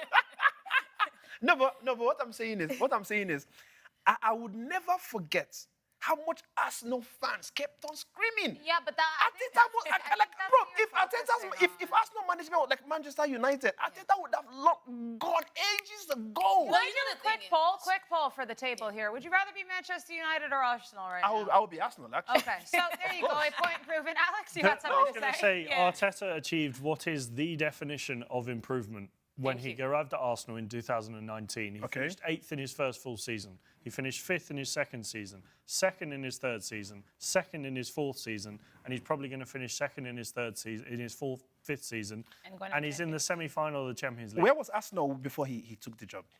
When he took the job, they were struggling. No, that's not my question. They've Every gone- team is struggling. they've At gone some through- point, people they've were gone through struggling. Let's check it, please. Please. They'd gone I want through, that when he info. took over Arsenal in 2019 of December, they'd gone through managers almost at the rate of I we just talk want to know about where the likes Arsenal of- was before Arteta took them. That's all I want to know now. Okay. I'm on it. That's And it. would you say from when he... how can you say that... Six. They finished the season before the 2017-2018. Would have been the season before Arteta. They were in 6th. Where did Okay. you say they finished? They finished in 6th in the first... Eighth in his first full season. One season! Fifth. They need No, time. second. They needed Oh, but that's so Second now, of the so now you are not Champions telling me. League. So you're not telling me No. that Ten Hag that has 2.5 season. That was But did he enough ever for him. finish inside- did he Oh, finish- come on, man. You guys they, relax, They man. needed time to learn his style of play because he brought what he learned from Pep Guardiola to Arsenal. They needed time to understand him. Did Arteta spend £600 million in his 2.5 seasons, in his first 2.5 seasons at Arsenal? No. Listen, I'm not going to continue with it because I feel like you guys are not. Gary, can we get your opinion Yeah. on this? Yeah. Obviously, I know that. That's why I was happy that Woo! Gary was here, man. Sorry, yeah, take a breather. No. He's checking his stats and stuff. Blockbuster, man. 9.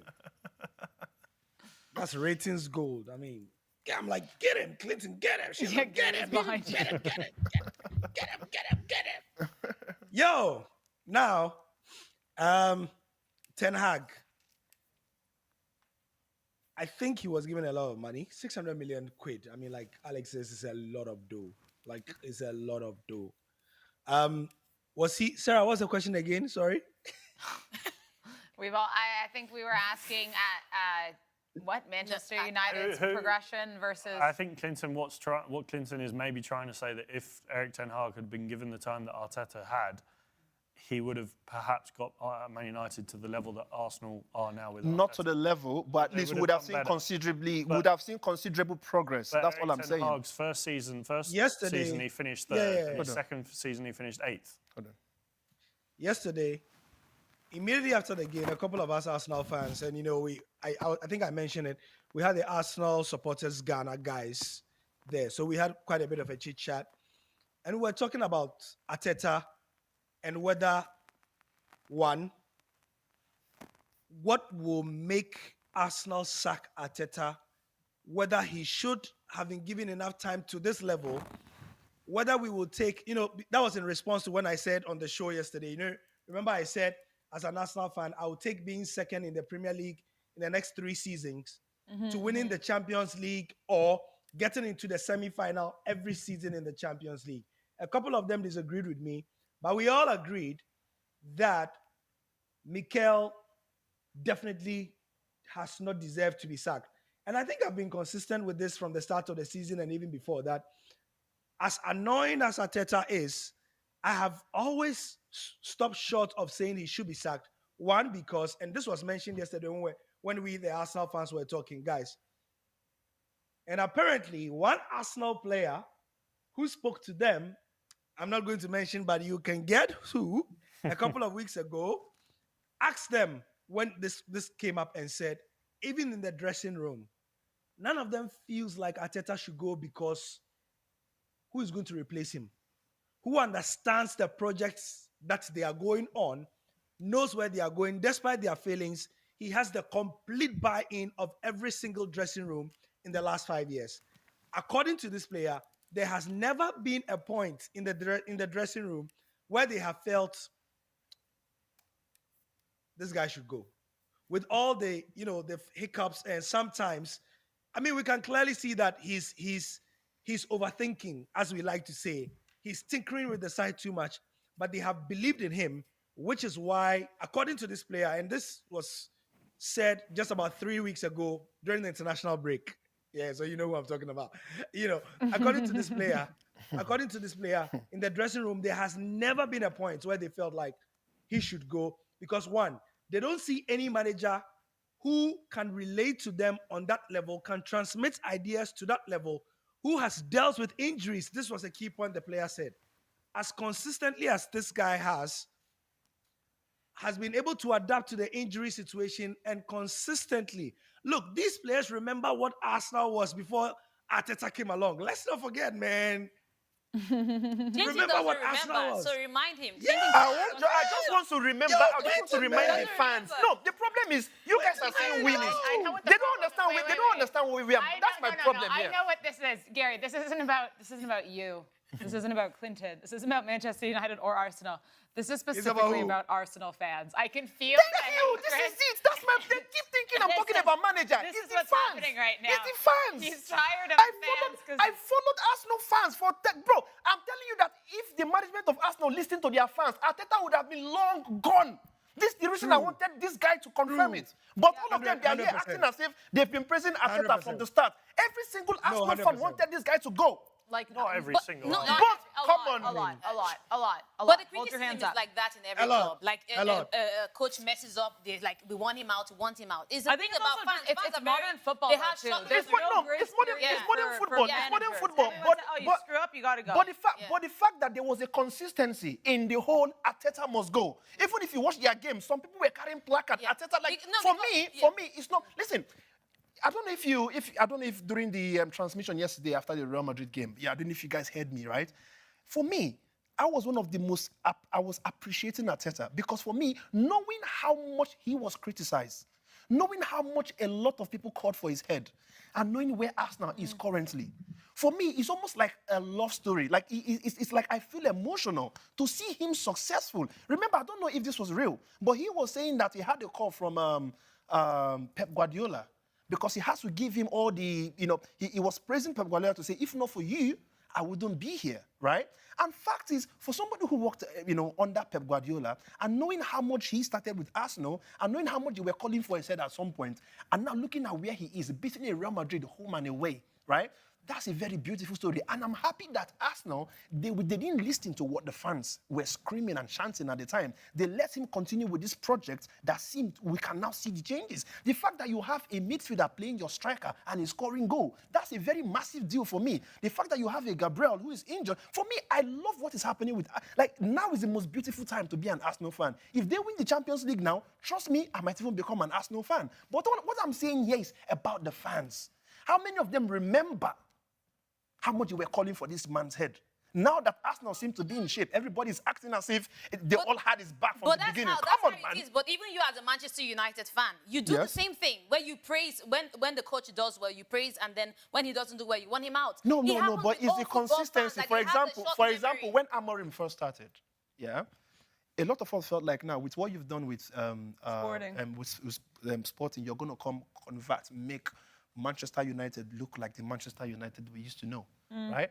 But in like how many games? I don't think Amorim has recorded even 9 wins since he's been in Manchester United, right? But exactly. But do you know? Sorry, he's almost got 15. He's almost got 15. What? He's around 15 wins since. Check, please. Type it quickly. Come on, man. You can't just be talking what you don't know. Type it quickly. Are you okay? 15. Who dash Amorim 15 wins?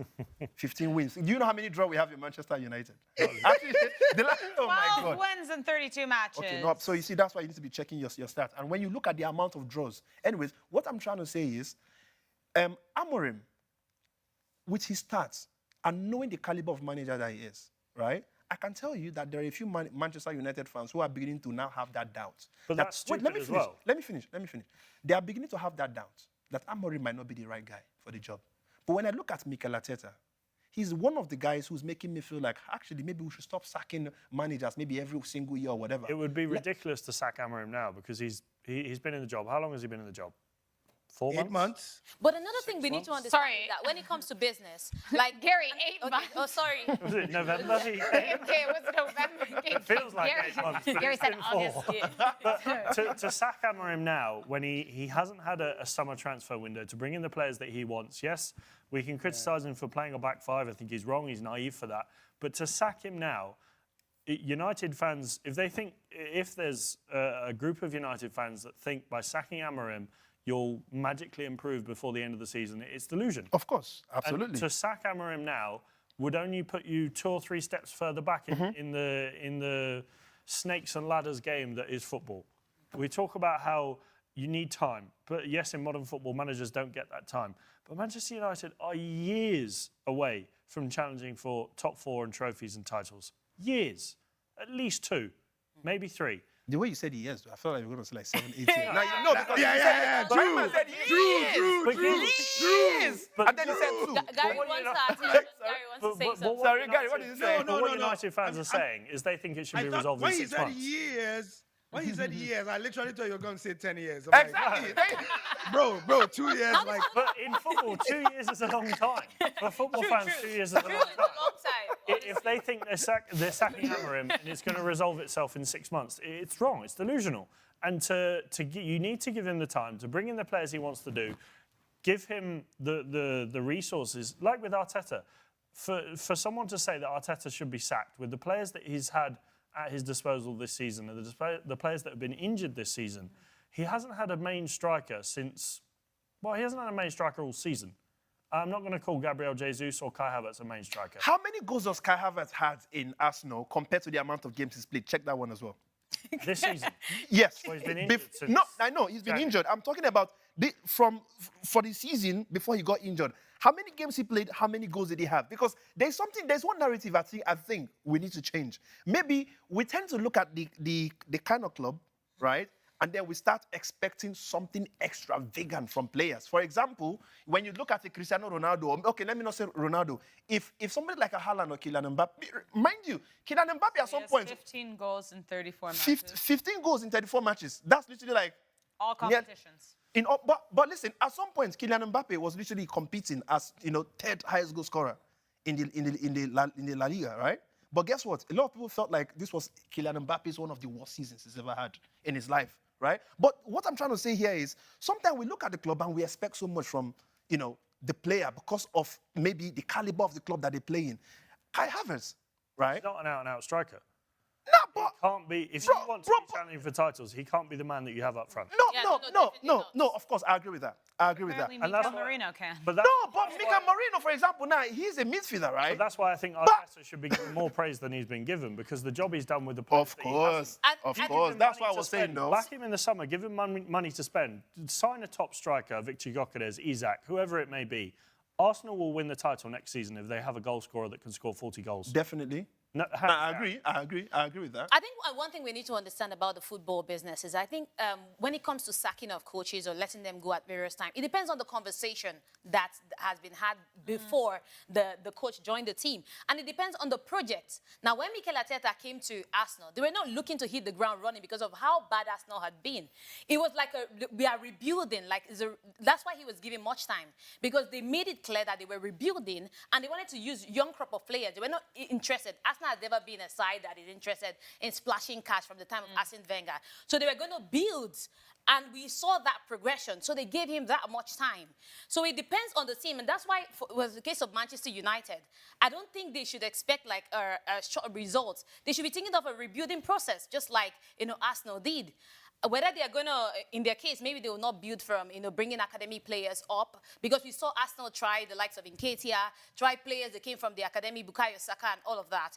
And that's what they did, and they kept rebuilding until they began to make the signings in recent times. So maybe that's what Manchester United should look at. So most times what determines whether a coach will be let go, the amount of time he's given, depends on the project that they have at hand and what they're looking at. Because even with Liverpool, when they brought in Jurgen Klopp, having suffered so much, a drought where they were struggling to even make the top four for many years, when they brought in Jurgen Klopp, it was rebuilding. Yeah. He didn't hit the ground running immediately. He didn't start winning trophies, but they gave him time. So like I said, it depends on the plan of the club. Is a systemic thing from the top management, what they want to do, what they're looking at, and the investments they want to make in the team. So if what the conversation they had with you is, we need someone who can hit the ground running immediately, and then you're not meeting up, then they show you the door. But if you say to them, like, I cannot do miracles with this team, like this Manchester United team, I would need time.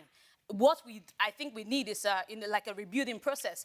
Then they give you that time. Maybe they give you a 5-year period to say, oh, within this 5 years, you should achieve this. Within this time, all these things are contained in contracts. I know this because I've seen all this kind of player and coaches contract. So if you're able to meet the benchmark that they set for you, they keep giving you time. So it's not a thing of, oh, they're just giving this person time. It's a conversation that has been had. It is what is in your contract and the benchmark that have been set for each year. If you're hitting those benchmarks or surpassing them, then they keep giving you more time. So based on your logic now, do you think that Ten Hag probably, we don't know what his contract was or what they were expected from him for Manchester United? Do you think it was nice for them to take him out, or do you think it was the wrong decision or do you think it would have been the best decision for him to have stayed more? I think what Manchester United, with the way that the conversations were going, I don't think that they were looking for somebody who was going to come and rebuild.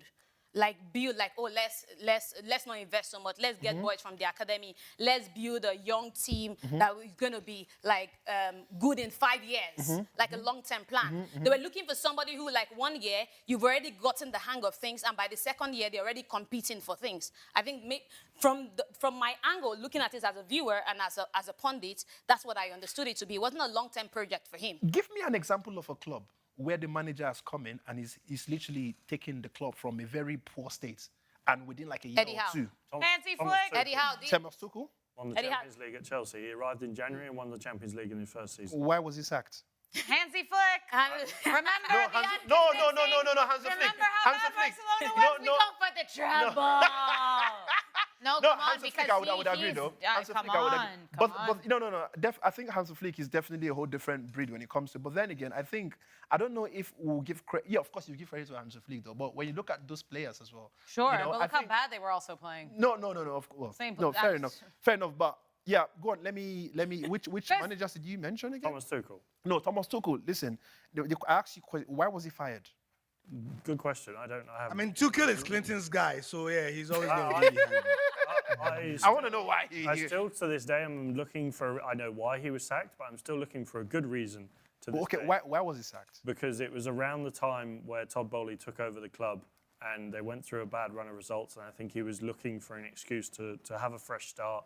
I think there'd been some disagreements with Thomas Tuchel and the Chelsea board and Thomas Tuchel himself. So they were looking for an excuse. They had a bad run of games where they lost a few in the Premier League and he got sacked. I don't think he should have been sacked. I think Chelsea made a mistake to sack him.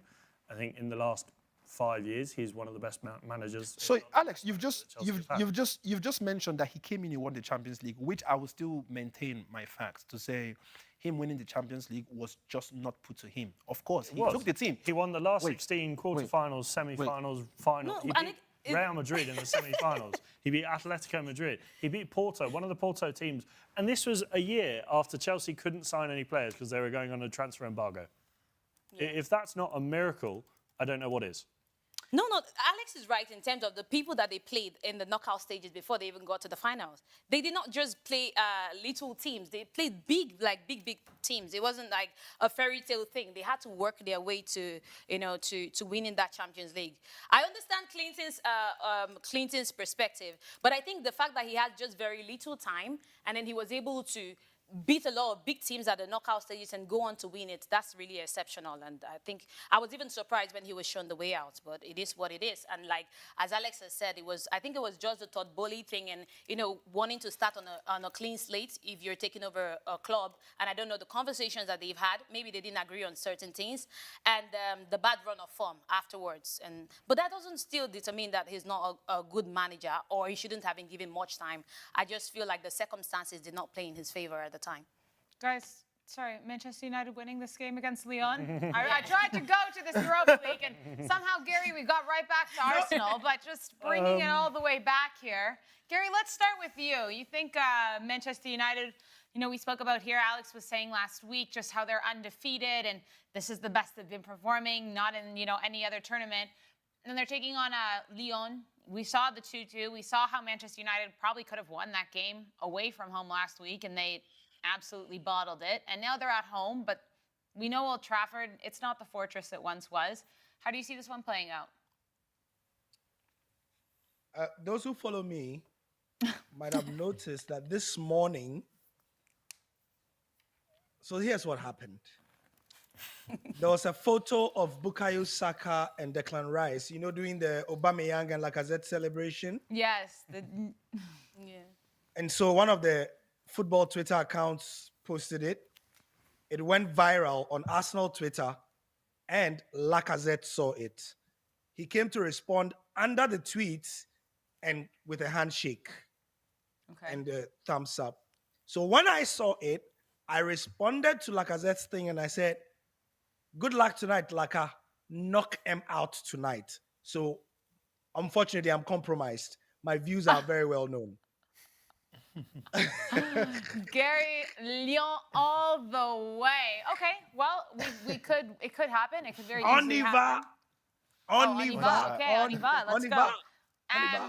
Actually, go. Gary, we know that you have to get out of here, so I'm going to let you go. Do you want to give us a little prediction on the other games? Lazio's down 2-0 to Bodo Glimt, but they're back home at Stadio Olimpico. You think they have any chance? That was one of the most shocking results for me. Like Bodo.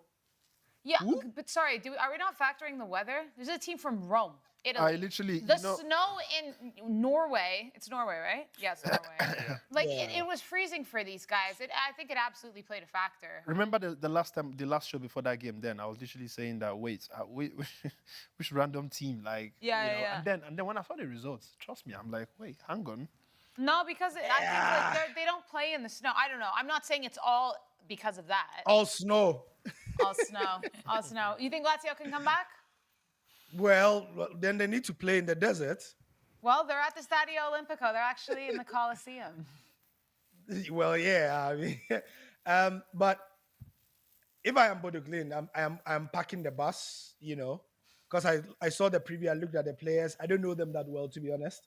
So I did a bit of digging, and it seemed that they are very capable. Football. Interesting. No, I don't. No, yeah, can forgive me for that. I saw that they do have the capability to sit back. I saw like a Norwegian, Twitter account thingy, and he said that they are one of the teams in the Europa League who can play haram ball when they need to. And so I have not watched them. I have no idea. But based on what I have seen, Okay. All right. Yeah. Just wanted to make sure. Well, Alex doesn't know what haram. Alex, you know what? Alex, are you sure? Yes. Alex, there's no harm in learning something new. Yeah. Just don't go and say on TV that you know. And you don't. No. After the show now, you'll be like, Clinton, sorry, so what's the meaning of haram? It was what it is. Okay. It was what I thought Arteta was going to do yesterday, which is why I'm even more impressed with the way he won. But I digress. So if Bodo Glimt were to play that kind of football, then it's game over for Lazio. Yeah. Okay, and we have Rangers and Athletic Bilbao at the San Mamés. Bilbao all the way. I think they are going to be too strong. And your favorite team, Spurs, headed to Deutsche Bank Arena against Frankfurt. Spurs to lose against everybody and anybody at any time, on any day, anywhere. We can't have Spurs in the semi-final and us in the semi-final. No. Let's not pretend that those are the semi-finals. No, we can't have Spurs in the Europe. Can you imagine the banter if we all got into a European fight, like when the Champions League final like Spurs and the Europa League final? Yo! Do it for the chaos, maybe? Do it for the chaos? Yeah. But hang on, imagine Arsenal win the Champions League, Spurs win the Europa League. Yo! Wow. Yo! Bruh. North London would be destroyed. It would just be scenes. It would just be scenes. All right, well, they have to get there first. It's 1-1. They're playing away from home. Frankfurt, strong team in the Bundesliga. Spurs. Yeah. What Spurs is going to show up? The biggest question every time Spurs plays. So let's see what happens. But Gary, thank you so much, as always, for joining. Have a lovely weekend, and I'm sure we'll see you very, very soon. It's a long weekend. It's a holiday tomorrow. It's a holiday on Monday. Arsenal won. We are going to be playing Ipswich. Wow. Wait, who did Ipswich play last weekend? Ipswich played you guys, and they tied. Hey, watch yourself here. Let's see. Ipswich listen. We the rice cookers. We the rice cookers. The Premier League is over for you guys, Gary. The Premier League is over. You have all your eyes on Champions League. I know. Listen, but make way for the rice cookers. League, though. Yeah, they have to. Listen, I mean, make way for the rice cookers. Like, we are the rice cookers. No, they have to, as in that has to be their only focus. No, of course, absolutely. I don't play literally your B team against Ipswich. Play your C team. Call Clinton, get him to come and play. Like, what are you talking about? Especially with the kind of Gary, especially with the kind of goals I'm scoring these days, though, bro. Seriously though, we need these wins to keep up the confidence up. Like, we need it. All right, we need it. Let's see then. Arsenal, Ipswich this weekend. It's the big one. All right, Gary, enjoy your long weekend, and we'll see you soon. Why, you don't have a holiday tomorrow, sorry? Yeah, we do. We don't have one on Monday, though. We'll be working hard here at the Sporty Show. Right. Oh, sorry. Bye. Oh, my gosh. Okay, let's go to Chantal quickly, because it's been a minute, Chantal. There's been a lot going on here. Yeah, we've had a lot of comments coming in, very fiery ones. So Victor says Madrid needs a coach with pedigree and tactics to turn the tables. Clinton, you're totally wrong. Ancelotti is far and also the best manager in the world. All the tacticians, including Pep himself, struggled to win UCL. Please, you guys are not Arsenal fans. When Arteta took over, we started playing better, but we were poor defensively. Again, fiery comments. I feel this Clinton guy doesn't watch any football besides Man U or Madrid because Arteta picked off real good. Markinde had a lot to say. I think somebody needs to go check on Markinde, actually. In football, at least they won the Santiago Bernabeu trophy yesterday. He also says in football, you can get the hype today and lose it all in the next match. Keep winning to remain the best. When you're winning, you're the best. Remember how everyone was praising Ancelotti method last season. Angel, there's a lot of love for you, actually. Lena's on Facebook says, can someone tell Angel that I love her so much? So I will do the pleasure in passing on one for you. And there's also a lot of persons saying that Amorim deserves more grace period. There's no good reason to sack him right now, just after one transfer season. Daniel says Man United will need to sign better players. They need more holding midfielders, DMs where they can control the game. They also need wingers. So those are the comments right now.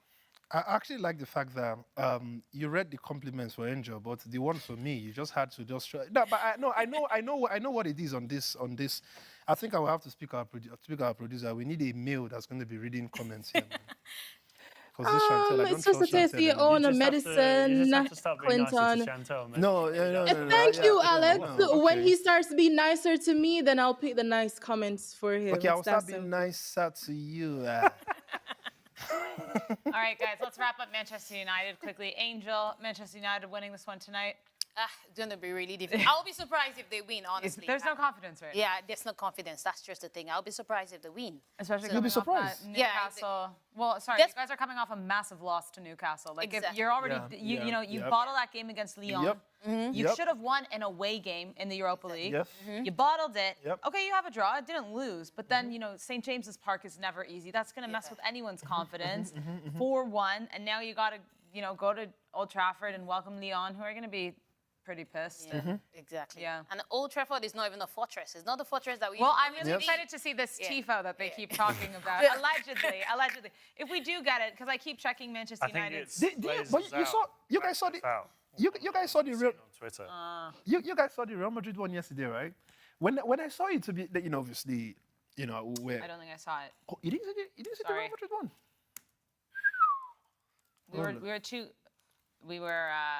We were a bit busy watching 2 games. Yeah, no, Let me see if I can. the The king? yeah, Or it's like some sort of king? yeah, I think it has to be a king, Real Madrid. yeah. This one? Let's see. Yeah. It's like a chess. Yeah. chess yeah, one. Yeah.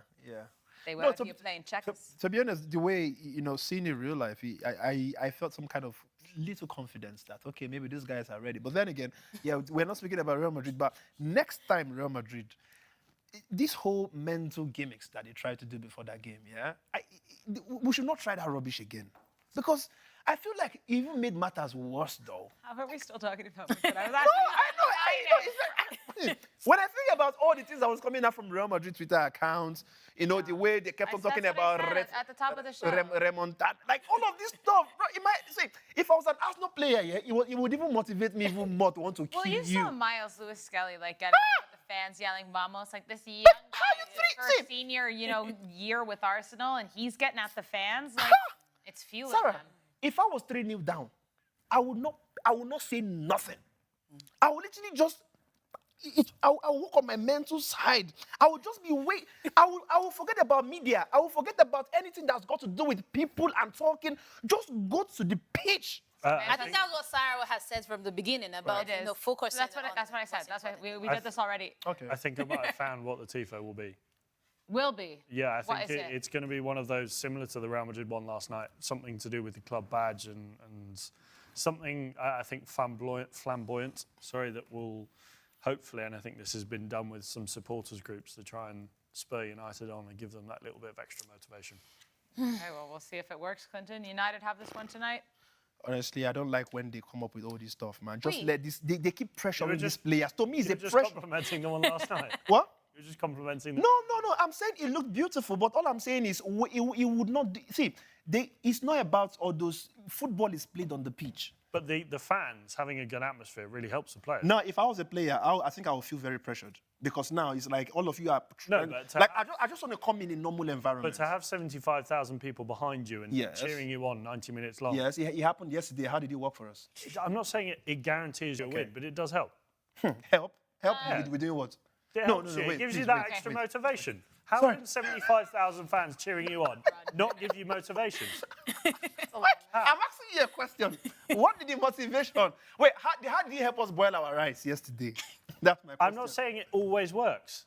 I never said that. I'm saying that having a tifo or having the fans sing all 90 minutes long, I 75,000. pity for those fans from Real Madrid yesterday, because at some point they were like, oh, let's save our voice, man, for when we go out to the club. But having the fans behind you all night long. Our voice is going to make Vinicius to continue losing passes and stuff. No way. Having the fans behind you singing helps you. It doesn't always work, but it helps you. You know what? Let me say this, right? And this might, of course, for the fact that you have all these thousands of fans in stadium singing and it's allowed, it means it definitely does something mentally to the players and whatever. But everyone is different. Me, for example, right? I think my personality, if I was a footballer. But you always see footballers banging on about, we want the fans behind. I know. Even when they are telling them to scream. No. I know. I said for them to want that, or it happens in the stadium, it just means it actually does something to them mentally. Yeah. But for me, right, as a person, if I'm not winning, let's say I was winning 3-0 and you guys are screaming, I think that's when I'll be like, guy, if I don't hear your voice, I will punch. Come on, sing. Like, I will be like, are you mad? Are you not singing? Wait, why are you silent? Come on, I just got to go, right? But if I'm losing, or if I'm in the kind of situation yesterday that Real Madrid was, And I'm seeing all of these guys, all this stuff that it feels like if I don't win now after all of these things, I think the shame is even going to be more bitter, right? I would rather I have not, just let me concentrate. Are you saying you don't perform well under pressure? Now, I do actually, because I think I've That's performed... what he's saying. No. No, but pressure is different though. I mean, I've done quite a few stand-up comedy, yeah? You know, sold out The events as well. next time you do No, stand-up comedy, let me tell do you want me to be back with... No, that's it. No, but Sarah, let me tell you, and this is it. That's why I said it depends on the condition or the situation or the kind of sports or the kind of, events it is. You know, as somebody who always, I did like hundreds and hundreds of weddings in my life, right? If I'm speaking and I'm holding a microphone, I need to concentrate, right? So now if somebody was screaming somewhere, of course, I'm going to lose my focus. Do you understand? No, but I think that's different. That's different because you've obviously you've got a speech to get through. You've got words to. You're trying to concentrate on the mental side of things. With football, if you have, I used to be an ex-footballer as well, right? Yeah, in a park somewhere. But to have those fans behind you, it's no-brainer. It's a no-brainer that it's going to help you and give you that extra bit of motivation. When I used to play, the guys that came to watch us play, do you know what I always said? How many were there? 4? No, I'm definitely going to find you guys a video from Luton. I'm going to do it. I'm going to tell them. No. Listen, I promise you this time, I'm going to make sure we get you on this show. But the few times I've played, do you know what I've always done to people who watch us play? I've always said, calm down. I've always been the guy that says, I can't relax. Pressure, Relax. I want to just watch what's about to happen now. Okay, I'm going to try one more time here. Clinton, what do you expect from Manchester United and Lyon? Today's show is just loose. Oh my God. Okay. Now, right. So today, fact is... Actually, you have a booking code, don't you? Oh, we all have booking codes, right? Yeah, but didn't you do a booking code just for Manchester United? This man made me, he made me do booking codes at 3 a.m. last night. Right? No, yesterday at 6 o'clock in the evening. No. Check it. No. Yes, and you said, I'll do it in the taxi. Did you? No. No. That was... you'd send a booking code. Like, I saw the timestamp, and I said 2:57. No, it was this. It's because you didn't do it when you said you'd do it. Okay, all right. Can we get Clinton's booking code for Manchester United and Lyon up? I have it here. Right. But you've gone for over 2.5 goals in this one, home or away. Yeah. So someone's. So and this also, remember, this is in regular time. So if it goes to extra time. No, of course. Barbecue chicken. Definitely. Over Which I want to eat tonight. Go on. Over 1.5 goals for Manchester United. Yep. Over 8.5 corners. You see, when I was doing this one, I didn't take obviously we have Zexi now who's not in, whom I was believing in, but I didn't take note of that one when I was doing that way because I trust him right now compared to any other player in Manchester United who plays up How front. the ties are I know he does actually, yes. I think I kind of like love what he does currently. This isn't the right booking code that they have up either. No, Sorry that's not the right one. That's Clinton's weekend Yes, code, that's my weekend one. So if you want to chop real money, that's the one for the weekend. But we have the one for tonight somewhere. Yeah, that's fine. You've gone for over 3.5 bookings on top of that, and no away team to score in both halves. So Lyon is only going to score in one half. Yeah, one half, yes. Ooh la la. Yeah. Okay. All right, well, let's see. 5.47. That's not a bad one, to be honest. It's not bad. Manchester United, a bit tricky here. Like we mentioned, Rangers and Bilbao in action at San Mamés, Frankfurt and Spurs, and of course, Lazio welcoming Bodo Glimt down 2-0. All right, let's talk a little Premier League quickly before we wrap up, Alex. And I'm just going to ask you, because being the Chelsea fan that you are, Chelsea playing Fulham this weekend, should be a tight match considering how well Fulham have been doing. Chelsea kind of dropping off a bit. And at this point in the Prem, everyone's just looking at who's going to finish in that top 5 position. And Chelsea are one of those teams that are trying to hold on. How do you reckon they'll fare against Fulham? I think when I look at this game, I envisage a tough game for Chelsea. I think these games always are. It's a local derby. It's perhaps not one of the fiercest derbies in English football, but Fulham are always up for it when it comes to playing Chelsea. And you look at the form that they've had over the last couple of months, they've been really playing well, and Marco Silva's built them into a really good team. I think they've been one of the more informed teams recently in the Premier League, and they're pushing themselves to a top half finish. And I think Chelsea have really dropped off over the last couple of months. Since February, they've been not the same side that we saw back in November and December.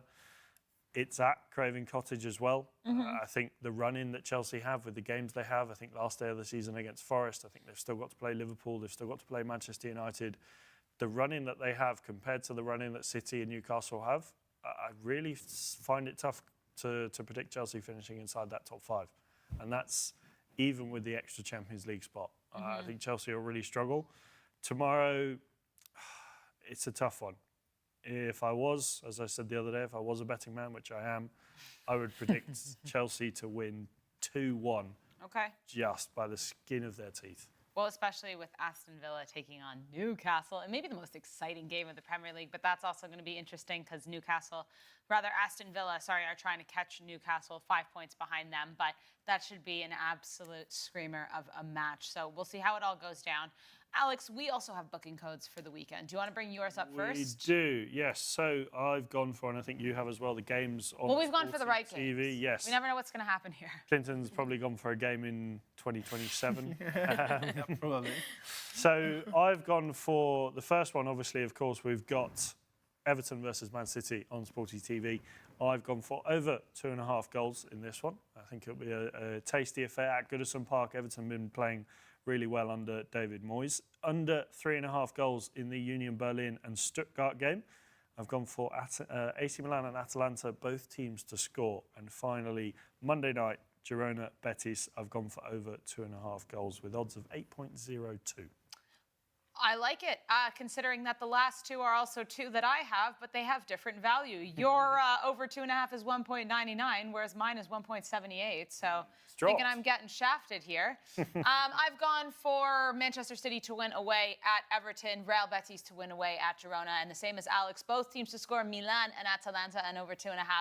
In Berlin and Stuttgart, both of those teams are able to score, but also able to let in a lot of goals. So that's 13.57. Clinton, you have a... I have what we call a list. A list, because it doesn't even show up on the graphic for me. And many more. Yeah, it says many more. So do you have the whole list? Yeah, of Okay. course. I'm just going to read Talk to through. us about the weekend. Guys, please, you got to understand that whatever is going to be successful, it takes time, and you've got to obviously construct it carefully. God. So How many you points guys... have you got so far on the booking table? I mean, how many have you got too, bro? Same as you, mate. You know what you just remind me of? You know those long sleeps? Of course, yes. To the shop. To be checking. Is it, has he entered? No, of course. So Everton and Manchester City have gone for both teams to score. I see that one happening. Everton currently in a very good form. Manchester City, of course, coming up again. Over 2.5 for West Ham and Southampton. I know what Sarah will say for that one, but come on. Sarah will say this game just screams of a 1-0. But Vincent, I don't want to ruin your party. please don't. Just let's. No, he's not done it. No, stop. I think Monza and Empoli play on the 18th of May. Not the 18th of April. No, it's Napoli. He's gone for Monza Napoli? and Empoli. Where? No, that was a mistake from our graphic designer. Okay. And I have his bet slip. I was confused I have his there. bet slip pulled up, and he's Because gone that's for the game on the 18th of May. God, you know the funny thing, I was going to believe Alex. You know what? I actually think he has every game right. I've just gone. I was going to believe Alex, man. Oh my. West Ham, Southampton. All right. Well.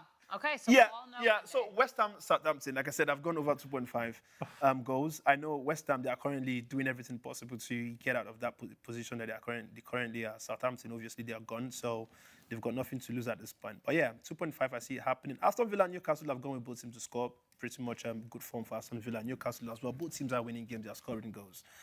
Fulham, Chelsea have gone with both teams to score as well. Fulham is the one I was kind of skeptical about. Chelsea would always score, whether we like it or not. In that one. Ipswich versus Arsenal, I've gone straight Arsenal win. That one is definitely happening. Manchester United, Wolf, over 1.5. I know either we concede or we score. It's happening. AC Milan, Atalanta, I've gone with over 1.5 goals. And for Monza, Napoli, I've gone with a Napoli win. So I think, honestly, if you look at that bet though, it's an 8-game list, but yeah. Well done for picking all the games this weekend. Oh, is that why? All right. I thought you were shaking me to say, wow, wonderful, picking some short games, man. For your bet to finish this weekend. Yeah, we still have one carrying over.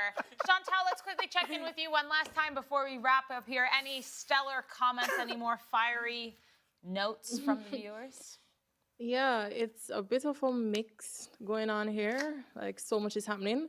Bradley Blunt says Real Madrid need Pep, but it's impossible. Marking Day made a comment, which is this one: those stunts is coming from the social media account handlers, not the player. The pressure in a club like Real Madrid can kill a career. But then he was countered by AD Samuel, who says not the players. We also saw a post from players, especially Bellingham, Vini, Rodrigo, Mbappe. Uh, I saw a few comments saying that Manchester United cannot win Europa, but they hope that they do. Daniel says, Clinton, don't undermine the home advantage. The 12th man is the key. Someone also says, Clinton is all noise, no logics. Markinde says, Clinton, you're a Man United fan. Keep your distance from Real Madrid. And Kelvin Prince, him and I saw like two other persons coming at me. Chantal, I'm waiting at your sporty challenge. And my response to that is, go on, wait. Daniel says, Palmer is getting hot. He needs more ice. And that's it in the comment section. Mackinday, first of all, saying, Clinton, you're a Manchester United fan. I think this is something I don't like about Real Madrid fans. In as much as I am a Real Madrid fan, right? I'm just a logical fan. I'm not a fanatic. I don't know if there's a difference between a fan and a fanatic. What do you mean a logical fan? A logical fan in the sense that I love saying the truth about my team, even if they are going bad So or you're whether they are objective. going well. Yes, exactly. So I don't like being that fan. Say, for example, if a player has done something stupid, the fan will be like, no, I have to justify the reason why this player has done it. If I feel like this thing is actually wrong, I say it's wrong. Do you see? I don't, and this comes with personality as well, right? I don't want to be part of those people who would always want to say, because I'm a fan of, or I love watching this team, I have to defend even when you are wrong, if that makes sense. This is the kind of match. It doesn't. It doesn't, because here I've watched you be so sentimental On what? sometimes. About what? About, tell me. Give me an example. Give me an example. There are so many of them. Just give me one. Give me one. If Real Madrid make me happy, if Mbappe makes me, if I'm anybody talking makes... about Manchester United now. you're I think talking that's why I'm marking it. No, but Manchester United, if there's any team I've spoken ill about, when me trying to exercise how angry I am about a team, Manchester United is one of them. But he's calling me a Manchester United fan, right? But I'm the one who would say that this player needs to get out of the club. This person, nothing is working for the club. This is who a real fan is. A fake fan is the one who sees the wrong and is trying to paint it to look very good. So that's the reason why when you say we are playing badly this season, they tell you we have 15 Champions League. Of course you do. But you got to also say the truth when the truth has to be said. To me, this is who Alex is a true fan of Chelsea sometimes, because not sometimes, actually, always, right? Because the truth is, sometimes you see, when something goes wrong or he watches the game, he's not very satisfied, he will tell you that, bruh, listen, you know... No, Alex is objective. No. There's For no me, contention, no, but that, we are talking, you are the one that I'm no, very... but that's what I'm saying. Every time I've been here, even teams that are not my team, right? Even I can't count how many times I've praised Barcelona, because I feel like, in as much as I represent Real Madrid, but if I've seen a very good game, if I've seen a very good player from the club, I have to speak. For me, this is what football should be about.